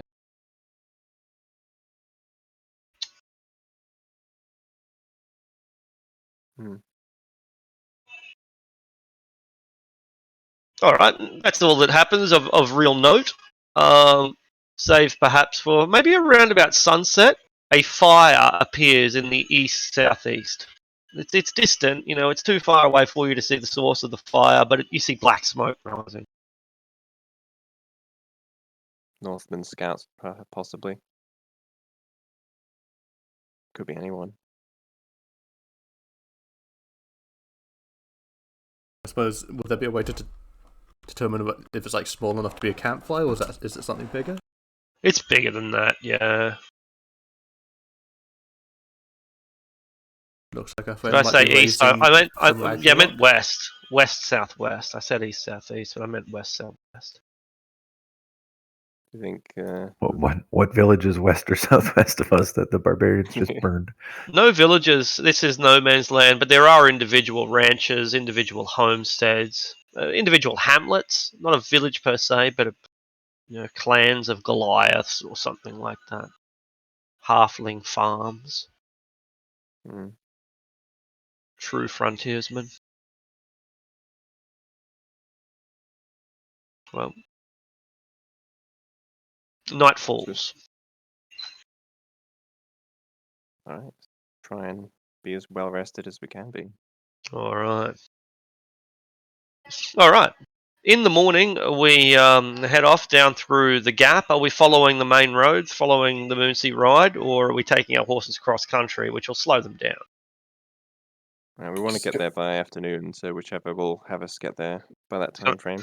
Has to be the road then, and so it's inevitable that we see dusts of clouds of dust up ahead of us long before the figures that are creating the dust reveal themselves. Maybe we're kicking up a dust cloud, maybe almost as big. We're gunning it Quite after possibly.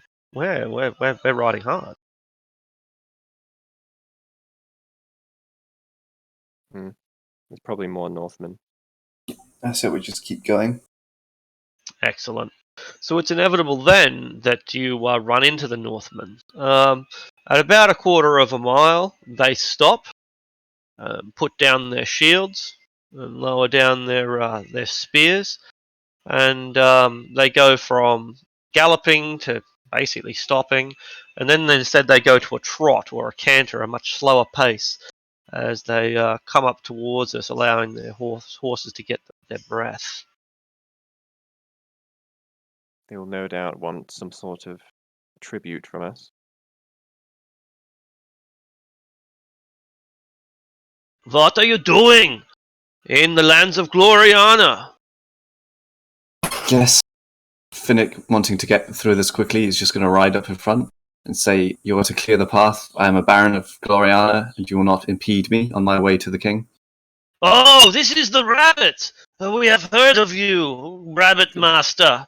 And they get out of your way. We will I be guess your honor guard!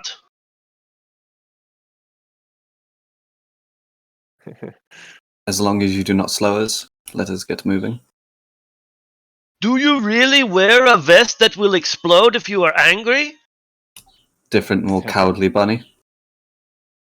There is 2 rabbit lords? We are a rabbit kingdom? I did not know this. He is a fake coward.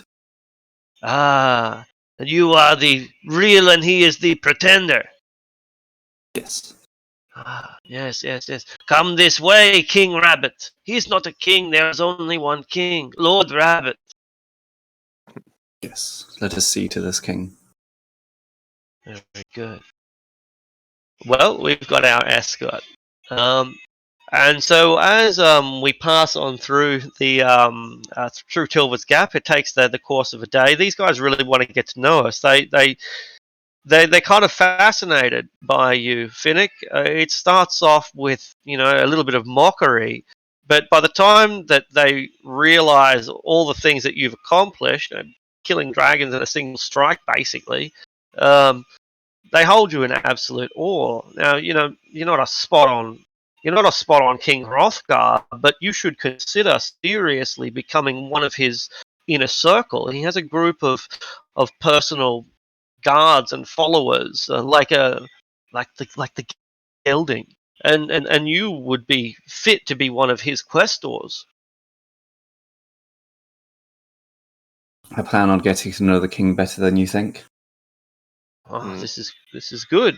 They don't really understand that. Like they're thinking, it's a girl. It's a girl rabbit, right? That's kind of it's kind of hot. Yeah. Anyway, so they're not gonna that convinces them good enough. I suppose we march straight on into the heart of the army then, right? Yeah, straight to the king, not stopping for anyone, to the especially king. now that I've got my honor guard. Very good. All right.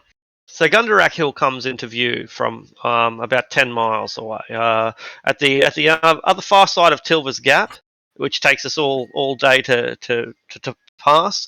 We can see Gundarak Hill, and we want to keep riding. Right, we're going to get there right on nightfall, by the look of it, if we do keep riding. Yeah, that's the plan. You turn up all sweaty and stinky, right? Yep. Yep. I Excellent. guess. All right. And so it's dusk when we get there, and it's an impressive sight. Gundarak Hill is not a particularly, it's not a mountain anyway, but it's a pretty big hill. 1,000 feet high or so, maybe 1,500. It's pretty big, 2,000 feet. Anyway, the hill is covered in tents. At the bottom, they're very simple. If there are tents at all, most of the people are just sleeping underneath the stars in the rain. It's currently raining right now. It rains most of the time here. A little bit further up are the colourful tents of the Sembians, who are struggling to keep their gunpowder from getting wet in this constant goddamn rain. And beyond that are the elaborate fur tents of the Northman elite. And that's where most of the noise is coming from. Laughter and shouts and the clash of steel on steel. It's a place of constant activity. We turn up, of course, just at dusk as the mosquitoes are starting to bite in spite of the weather. Um, and our arrival creates a cascade of interest, but we're moving at about a fast enough pace to outpace the cascade. So while the people say, "Oh, who is this?" and they ask their neighbor, "Oh, come and look at this and come and see this," and as that those words spread out, we are ahead of this of the news, meaning that we're really at the base of the hill, surrounded by literally hundreds of low-grade troops, when the horn is finally sounded to announce that something is here, namely us. Does the arrival of a horn change anything? Does the declaration of a No. horn? I'm just going to keep riding to where the king is. Excellent. And once we get close, I would like to do something.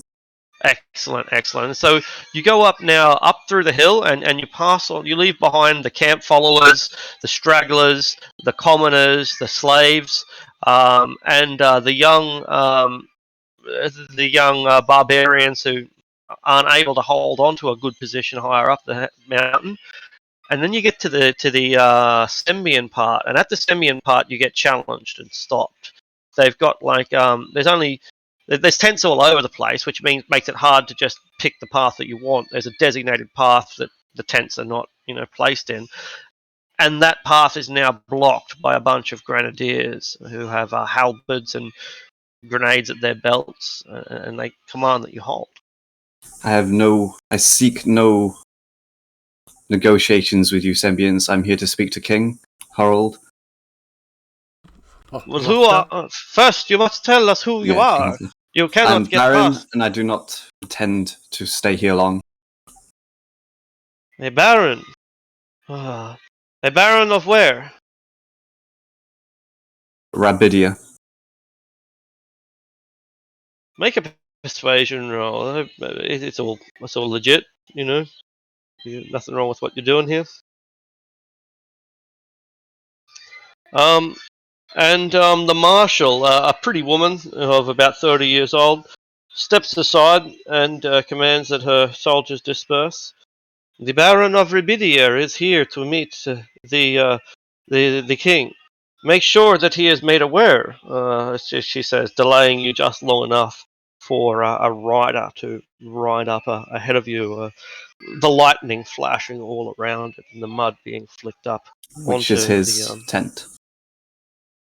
It is easy enough to find. It is the biggest one at the peak of the hill, and perhaps you will also know it by the sound of the women moaning. How far away from that tent? Probably a couple of 100 feet, 200 feet. I'm going to turn around. May I borrow a gauntlet from someone? A gauntlet. Don't really have a spare gauntlet lying around.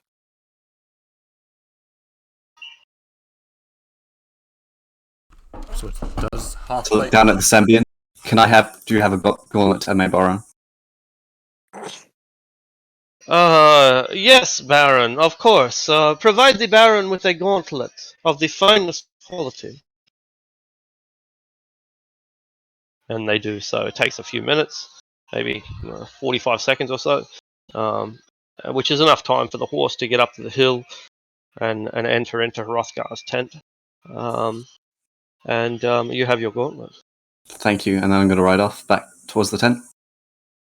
I hope you're not going to do what I think you're going to do with that gauntlet. I know what he's going to do with it. I think it's going to be pretty cool. Yeah, I'm All right. following behind. All right. And so up the hill we go. By now, your arrival is becoming known. The fact that we were stopped here allowed the kind of steady wave of information to spread past us. So it's not just the king who's aware of our arrival, but most of the camp. And people are coming out with their mugs of ale. And their stragglers and hangers on underneath their mighty tattooed arms. And these men emerge from their furry huts, while the Sembians come out of their colourful ones. And you head north.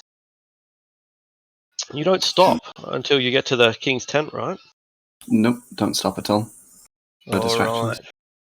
Right. What about when you see Gorman the gelding? I'm on a mission. I'm just going to ride past him to the tent. He bows before you, even as you don't acknowledge him, but he gives a bow as your horse passes on. And the tent is enormous. It's about probably about 50 feet in diameter, 25 foot radius, bigger than a fireball. And it's beautiful inside. There is every manner of luxury, all cramped in here somehow. Huge beds with silken sheets and hookers and chests of gold that are openly spilling all over the place. Nice furs and a variety of incenses and so on. And while a few women lay in states of undress upon the bed, the king himself is armed and armored. And do you throw open the flap and walk in yourself, or Yes, or I will do my my cool scene on what to do now. I guess I'm going to dismount and walk through, ignoring the honor guards. all right? If They there's try any. to stop you, but you're agile. You just weave your way through them. I'm going to walk into the middle of the tent. You have insulted me by making me have to come here. You have insulted me by making me have to wait. I have made a feast for you. You have insulted me by not coming to eat it. In the rain and the thunder and the eyes of Talos, I challenge you. I'm going to drop the gauntlet. Today is a good day to die, and walk out the tent. He drinks from his from his skull cup. It's probably not the first time it's been challenged, but probably is, but the first time it's been challenged by a rabbit. Ha ha ha ha ha ha ha ha ha ha.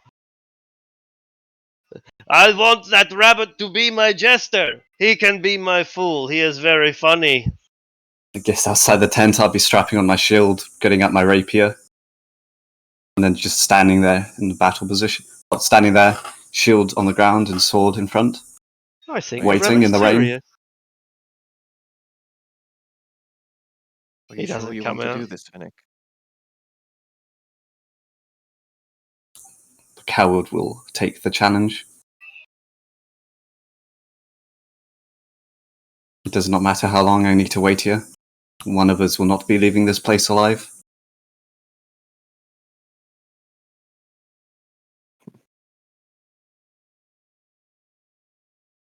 He doesn't Is come there- out. Is there any Yeah. priest next to me? There's the gelding. The Ragnarok priest is already gone, so he wouldn't be here.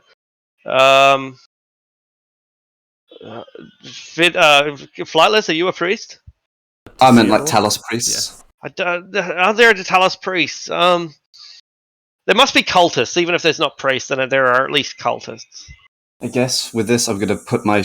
I'm just going to start walking around. He does not accept my challenge, even in the clear day. We are now being rained upon by Talos. He sees me as a joke, but I'm here to claim his head. The gelding gets up at this point, And you wish to die at the hands of the king? One of us will die. Talos will decide. So be it. All right. And the gelding goes inside and tells the king that that you seem quite serious. The king laughs for a moment. I mean, you can hear him booming through the walls. Then the laughter stops. It all goes silent for a while, save for the barking of dogs and steady sound of thunder rolling across the hills. How far away are you from the entrance of the tent? I'd be not, well, sort of enough away for like a battle ring to be ready, easily formed around me. Yeah, just waiting for cool. the fight. That's what I think too. So they've probably got there's probably about 60 feet between the tent and the crowd, where you're probably sitting at like the 40 or 50 foot mark, something like that. Enough room that you're not going to be pressed right up against the crowd, but closer to them than you are to the tent.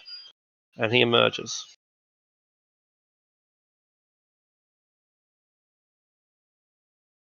You dare to challenge me, you insignificant creature?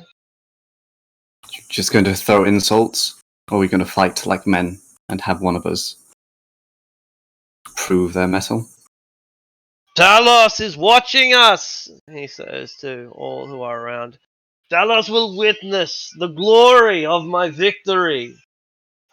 This rabbit is brave. I will give him that.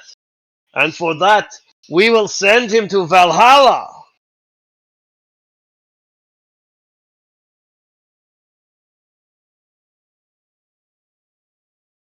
He clutches his axe and raises his shield.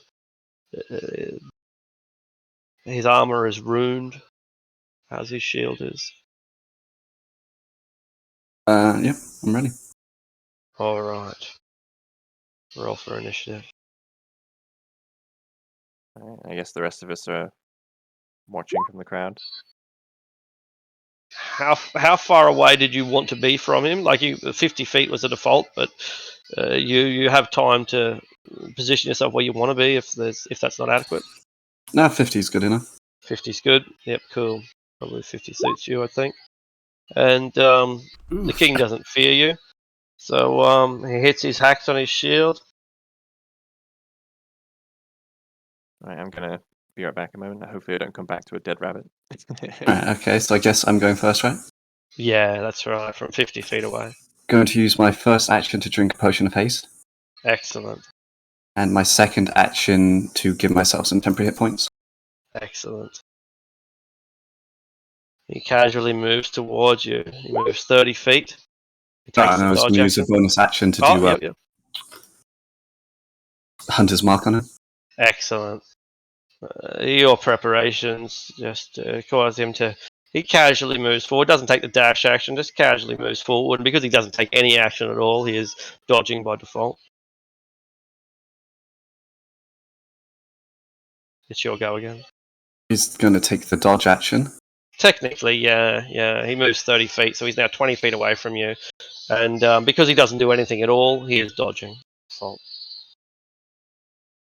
I guess I'll just use my first action to summon the dragon in beside me.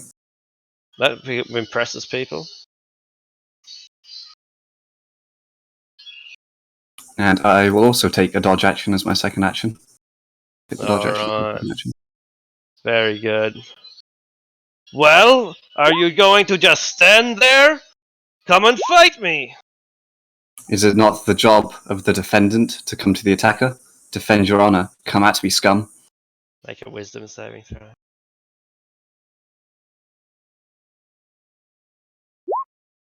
Oh, lol, look at that. See, I'll go next. I guess so. He's not. Or did he dodge again this turn? No, he took the compelled duel. Oh, it's a bonus That's a action. bonus action, It's a bonus action, right? I was Yeah, just okay. wondering what he's doing with his main action. Oh, in that case, he charges you. He moves 20 feet towards you. That's also a bonus action, so we can't do that. You got a lot of bonus actions, actually. As he charges towards you, he's. Does he need that? Reckless or not? That is the question. Look, he'll just come in and make his swings. Unless this is it a bonus? It's also a bonus action. Okay, a lot of bonus actions. 1, 2, and 3. Is he recklessing or I just think normal so. attacks? 17's not enough then? It's remarkably consistent. Yeah, 17, 17, Bunch of 17. 17s. I seem to be lagging. Does a 17 hit? No. Didn't think so. All right. So he swings and he swings and he swings again, and he's now. But your agility, you're literally jumping around like a rabbit, and it's causing a few oohs and ahs, but also a few laughs. People, like they're ballsy enough to think that this is funny. The king also laughs. He pretends that he's enjoying this game.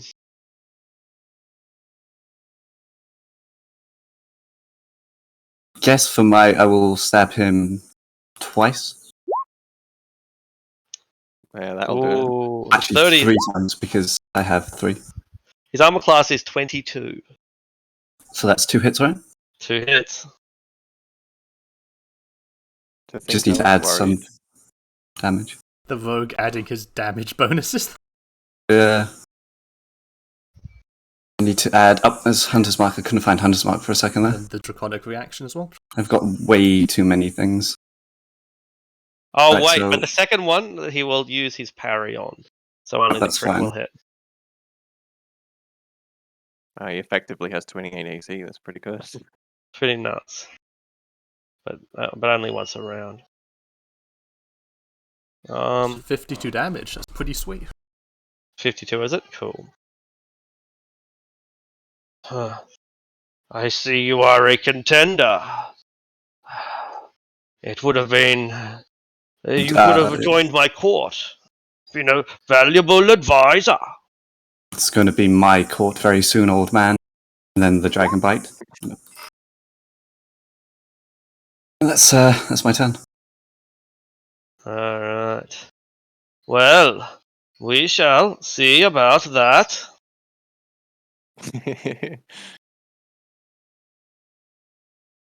Staggering He's paladin. smite. Okay. Oh, wait, is that not Oh. a saving throw thing? Or is it? Yeah, I'm not sure how it works. You yet. I have haven't to actually hit someone read with the melee attack first. Oh, okay, I saw the spell save DC. it. Yeah. Yeah, 29 is going to hit me.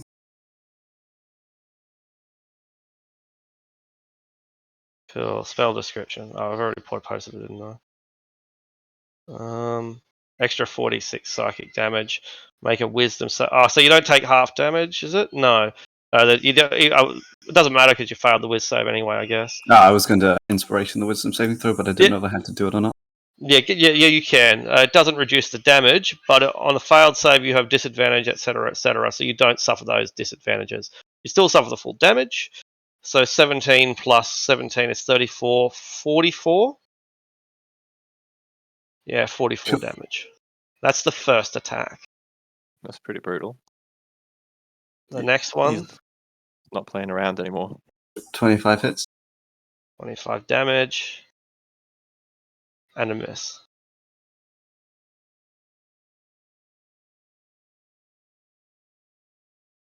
Alright, back to you. For my bonus action, I'm going to drink a potion of supreme healing. It's not. Do that. Oh, can rogues do that? Can they? Cool. I think rogues Oh can no, use items. for my hasted action, I mean. Okay, Oh, that's hasted more like action, it. right? More like it, yeah.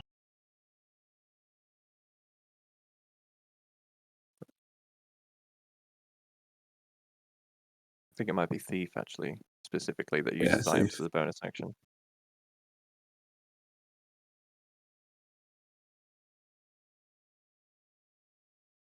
Well, that certainly helps. Puts you back in the fight.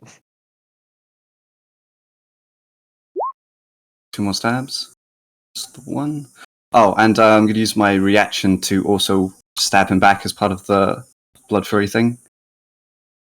Excellent. I think it's an attack at advantage. I guess post the tattoo thing. Yes, I've got too many things. Don't think I have it written down on my character sheet. Oh, what's it called? Blood Fury tattoo. There it is. Found it. Yeah, there it goes.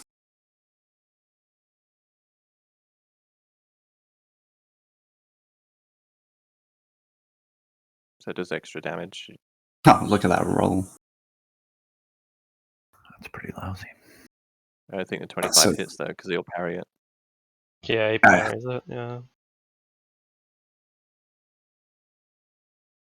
Well, you are not without your skill, but your sword, it is a little bit small, don't you think? And bonus action invisibility. Whoa, the bastard. He is gone.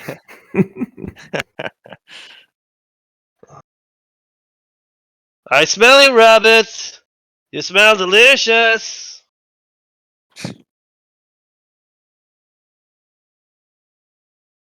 So I guess he'll swing at disadvantage.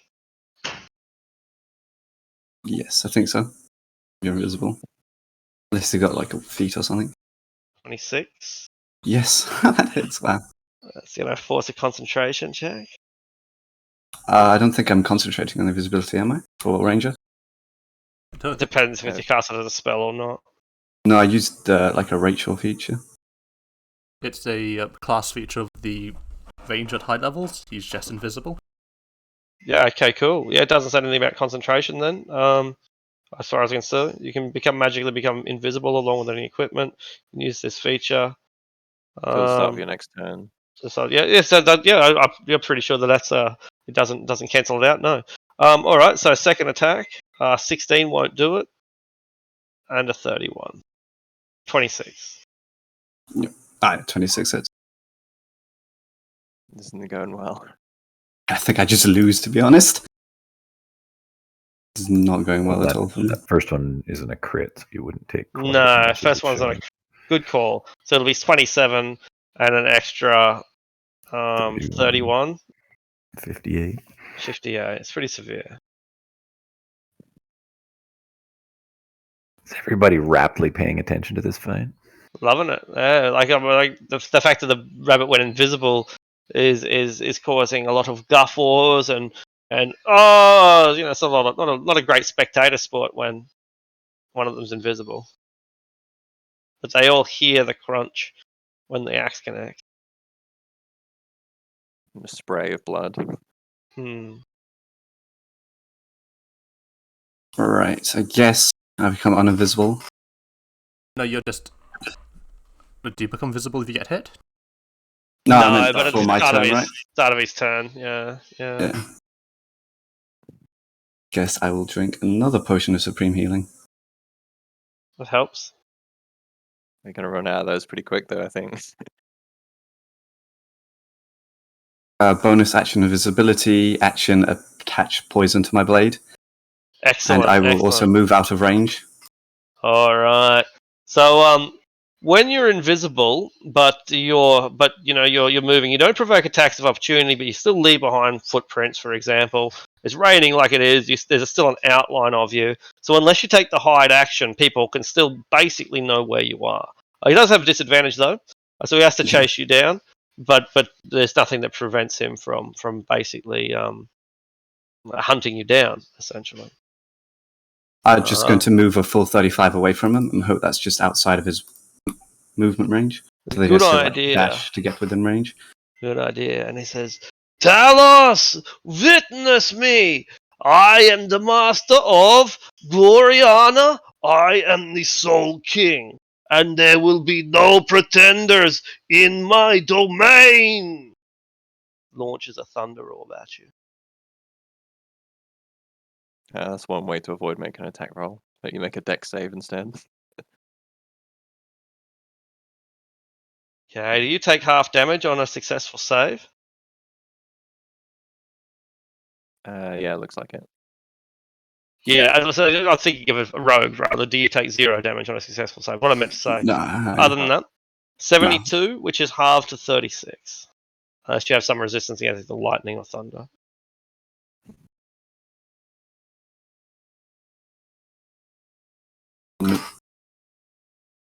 oh wait, I do. You do. I forgot to say, would have made the dragon lightning for this battle. Yeah, absolutely. Yeah, that's a predictable thing to do. He is the god of storms, so that's fine. So if the lightning is first, which is the bigger number, so it's 20 and 32, halved is 26.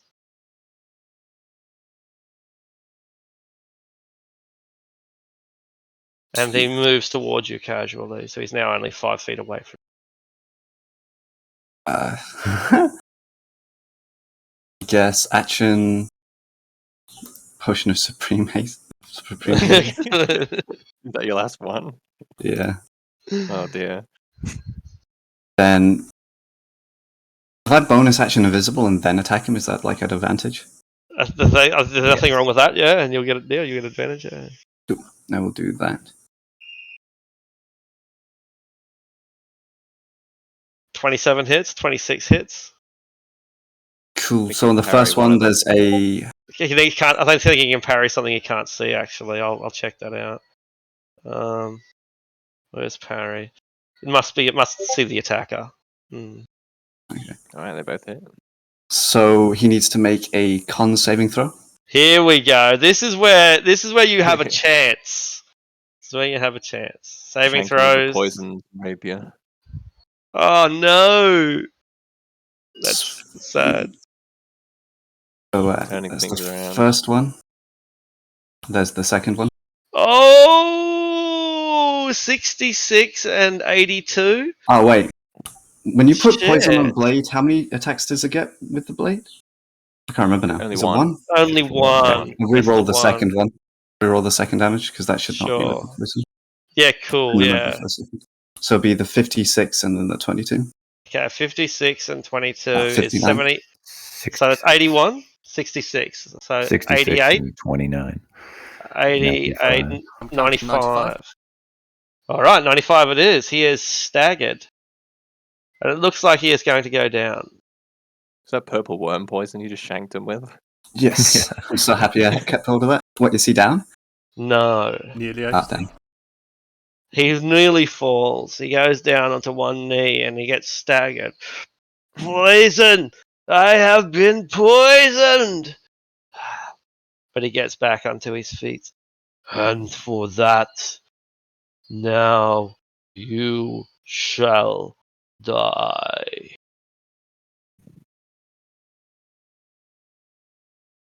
Bonus worship weapon. Bonus action staggering smite. So I guess you do it after the hit, but whatever. It works on the next hit. 19 is a miss. I think. 30. Okay. That's probably just going to be enough to kill me. Probably. Is that disadvantage though, because you're invisible, aren't you? Oh, yeah. Not anymore, are you? Oh, yes, you are, because you did it at the start of your turn. No, you absolutely are. So it's a 23, which is 23 damage. And 23 is not enough to hit me. 23 is not enough. Oh! All right, last one. 24. 15 is a miss. 15 is a Yeah. miss. Okay. Invisibility coming in clutch. Guess I'm going to do the same cheese strat again. I'm just going to go invisible again. That's the I fourth guess one. That's the last Loki one. is Loki's champion in the stories. Yes. And I'll do 3 attacks this round. Ooh, the gods are on your side. That's going to do it. I'm just going to want part of the damage anyway. I just feel good. Oh my god, I so thought I was going to lose that fight. So I did was I, so man. close. 3 Oh. potions of supreme healing later. Yeah, I thought you had lost it. Jesus. a potion of 1. Oh, fuck, it's so good we went down to like... That's told me to do that. 119 damage. Is it? Yeah, the Blood Fury tattoo is no joke. It basically So lets happy you I spent smite. all my money on that. It basically lets you smite 10 times a day. On top of your other class features, it's pretty busted. All right. Well, it looks like we've gone over time, so that will be where we will end it for the So day. I guess like the guy basically explodes blood, falls over, like Phoenix outline, like shown in the blood of his fallen enemy as he comes back into sight. And then Yeah. what happens is the camera cuts so that there's only a black screen, and you hear "Roar!" from the Northman, but you don't know if it's a cry of victory or a cry of anger or. I know this is Yeah. probably a bit weird and sad. But I'm so pumped that I killed that virtual guy. Yeah, well done. It's a Good bit hit man. and miss there at the end. Yeah, I didn't think 26 he could do hit points left. They all just missed. it. He had 180 to start with. Ah, that haste kicked in, bringing me from 22 AC to 24. Okay, that was close. God, that Blood Fury tattoo though. Paying dividends. Yes. 46 on every attack. Oh, and then those 2 crits. Yeah, the Just 2 can't crits get were better just than that. Very overkill timely. at the end there. Well, I'm very happy that Alright. I succeeded that. Well, I guess with that, see you guys next week. Yeah, I'm gonna go do a victory lap around around my town. Excellent, man. The Okay. Rabbit King of Gloriana.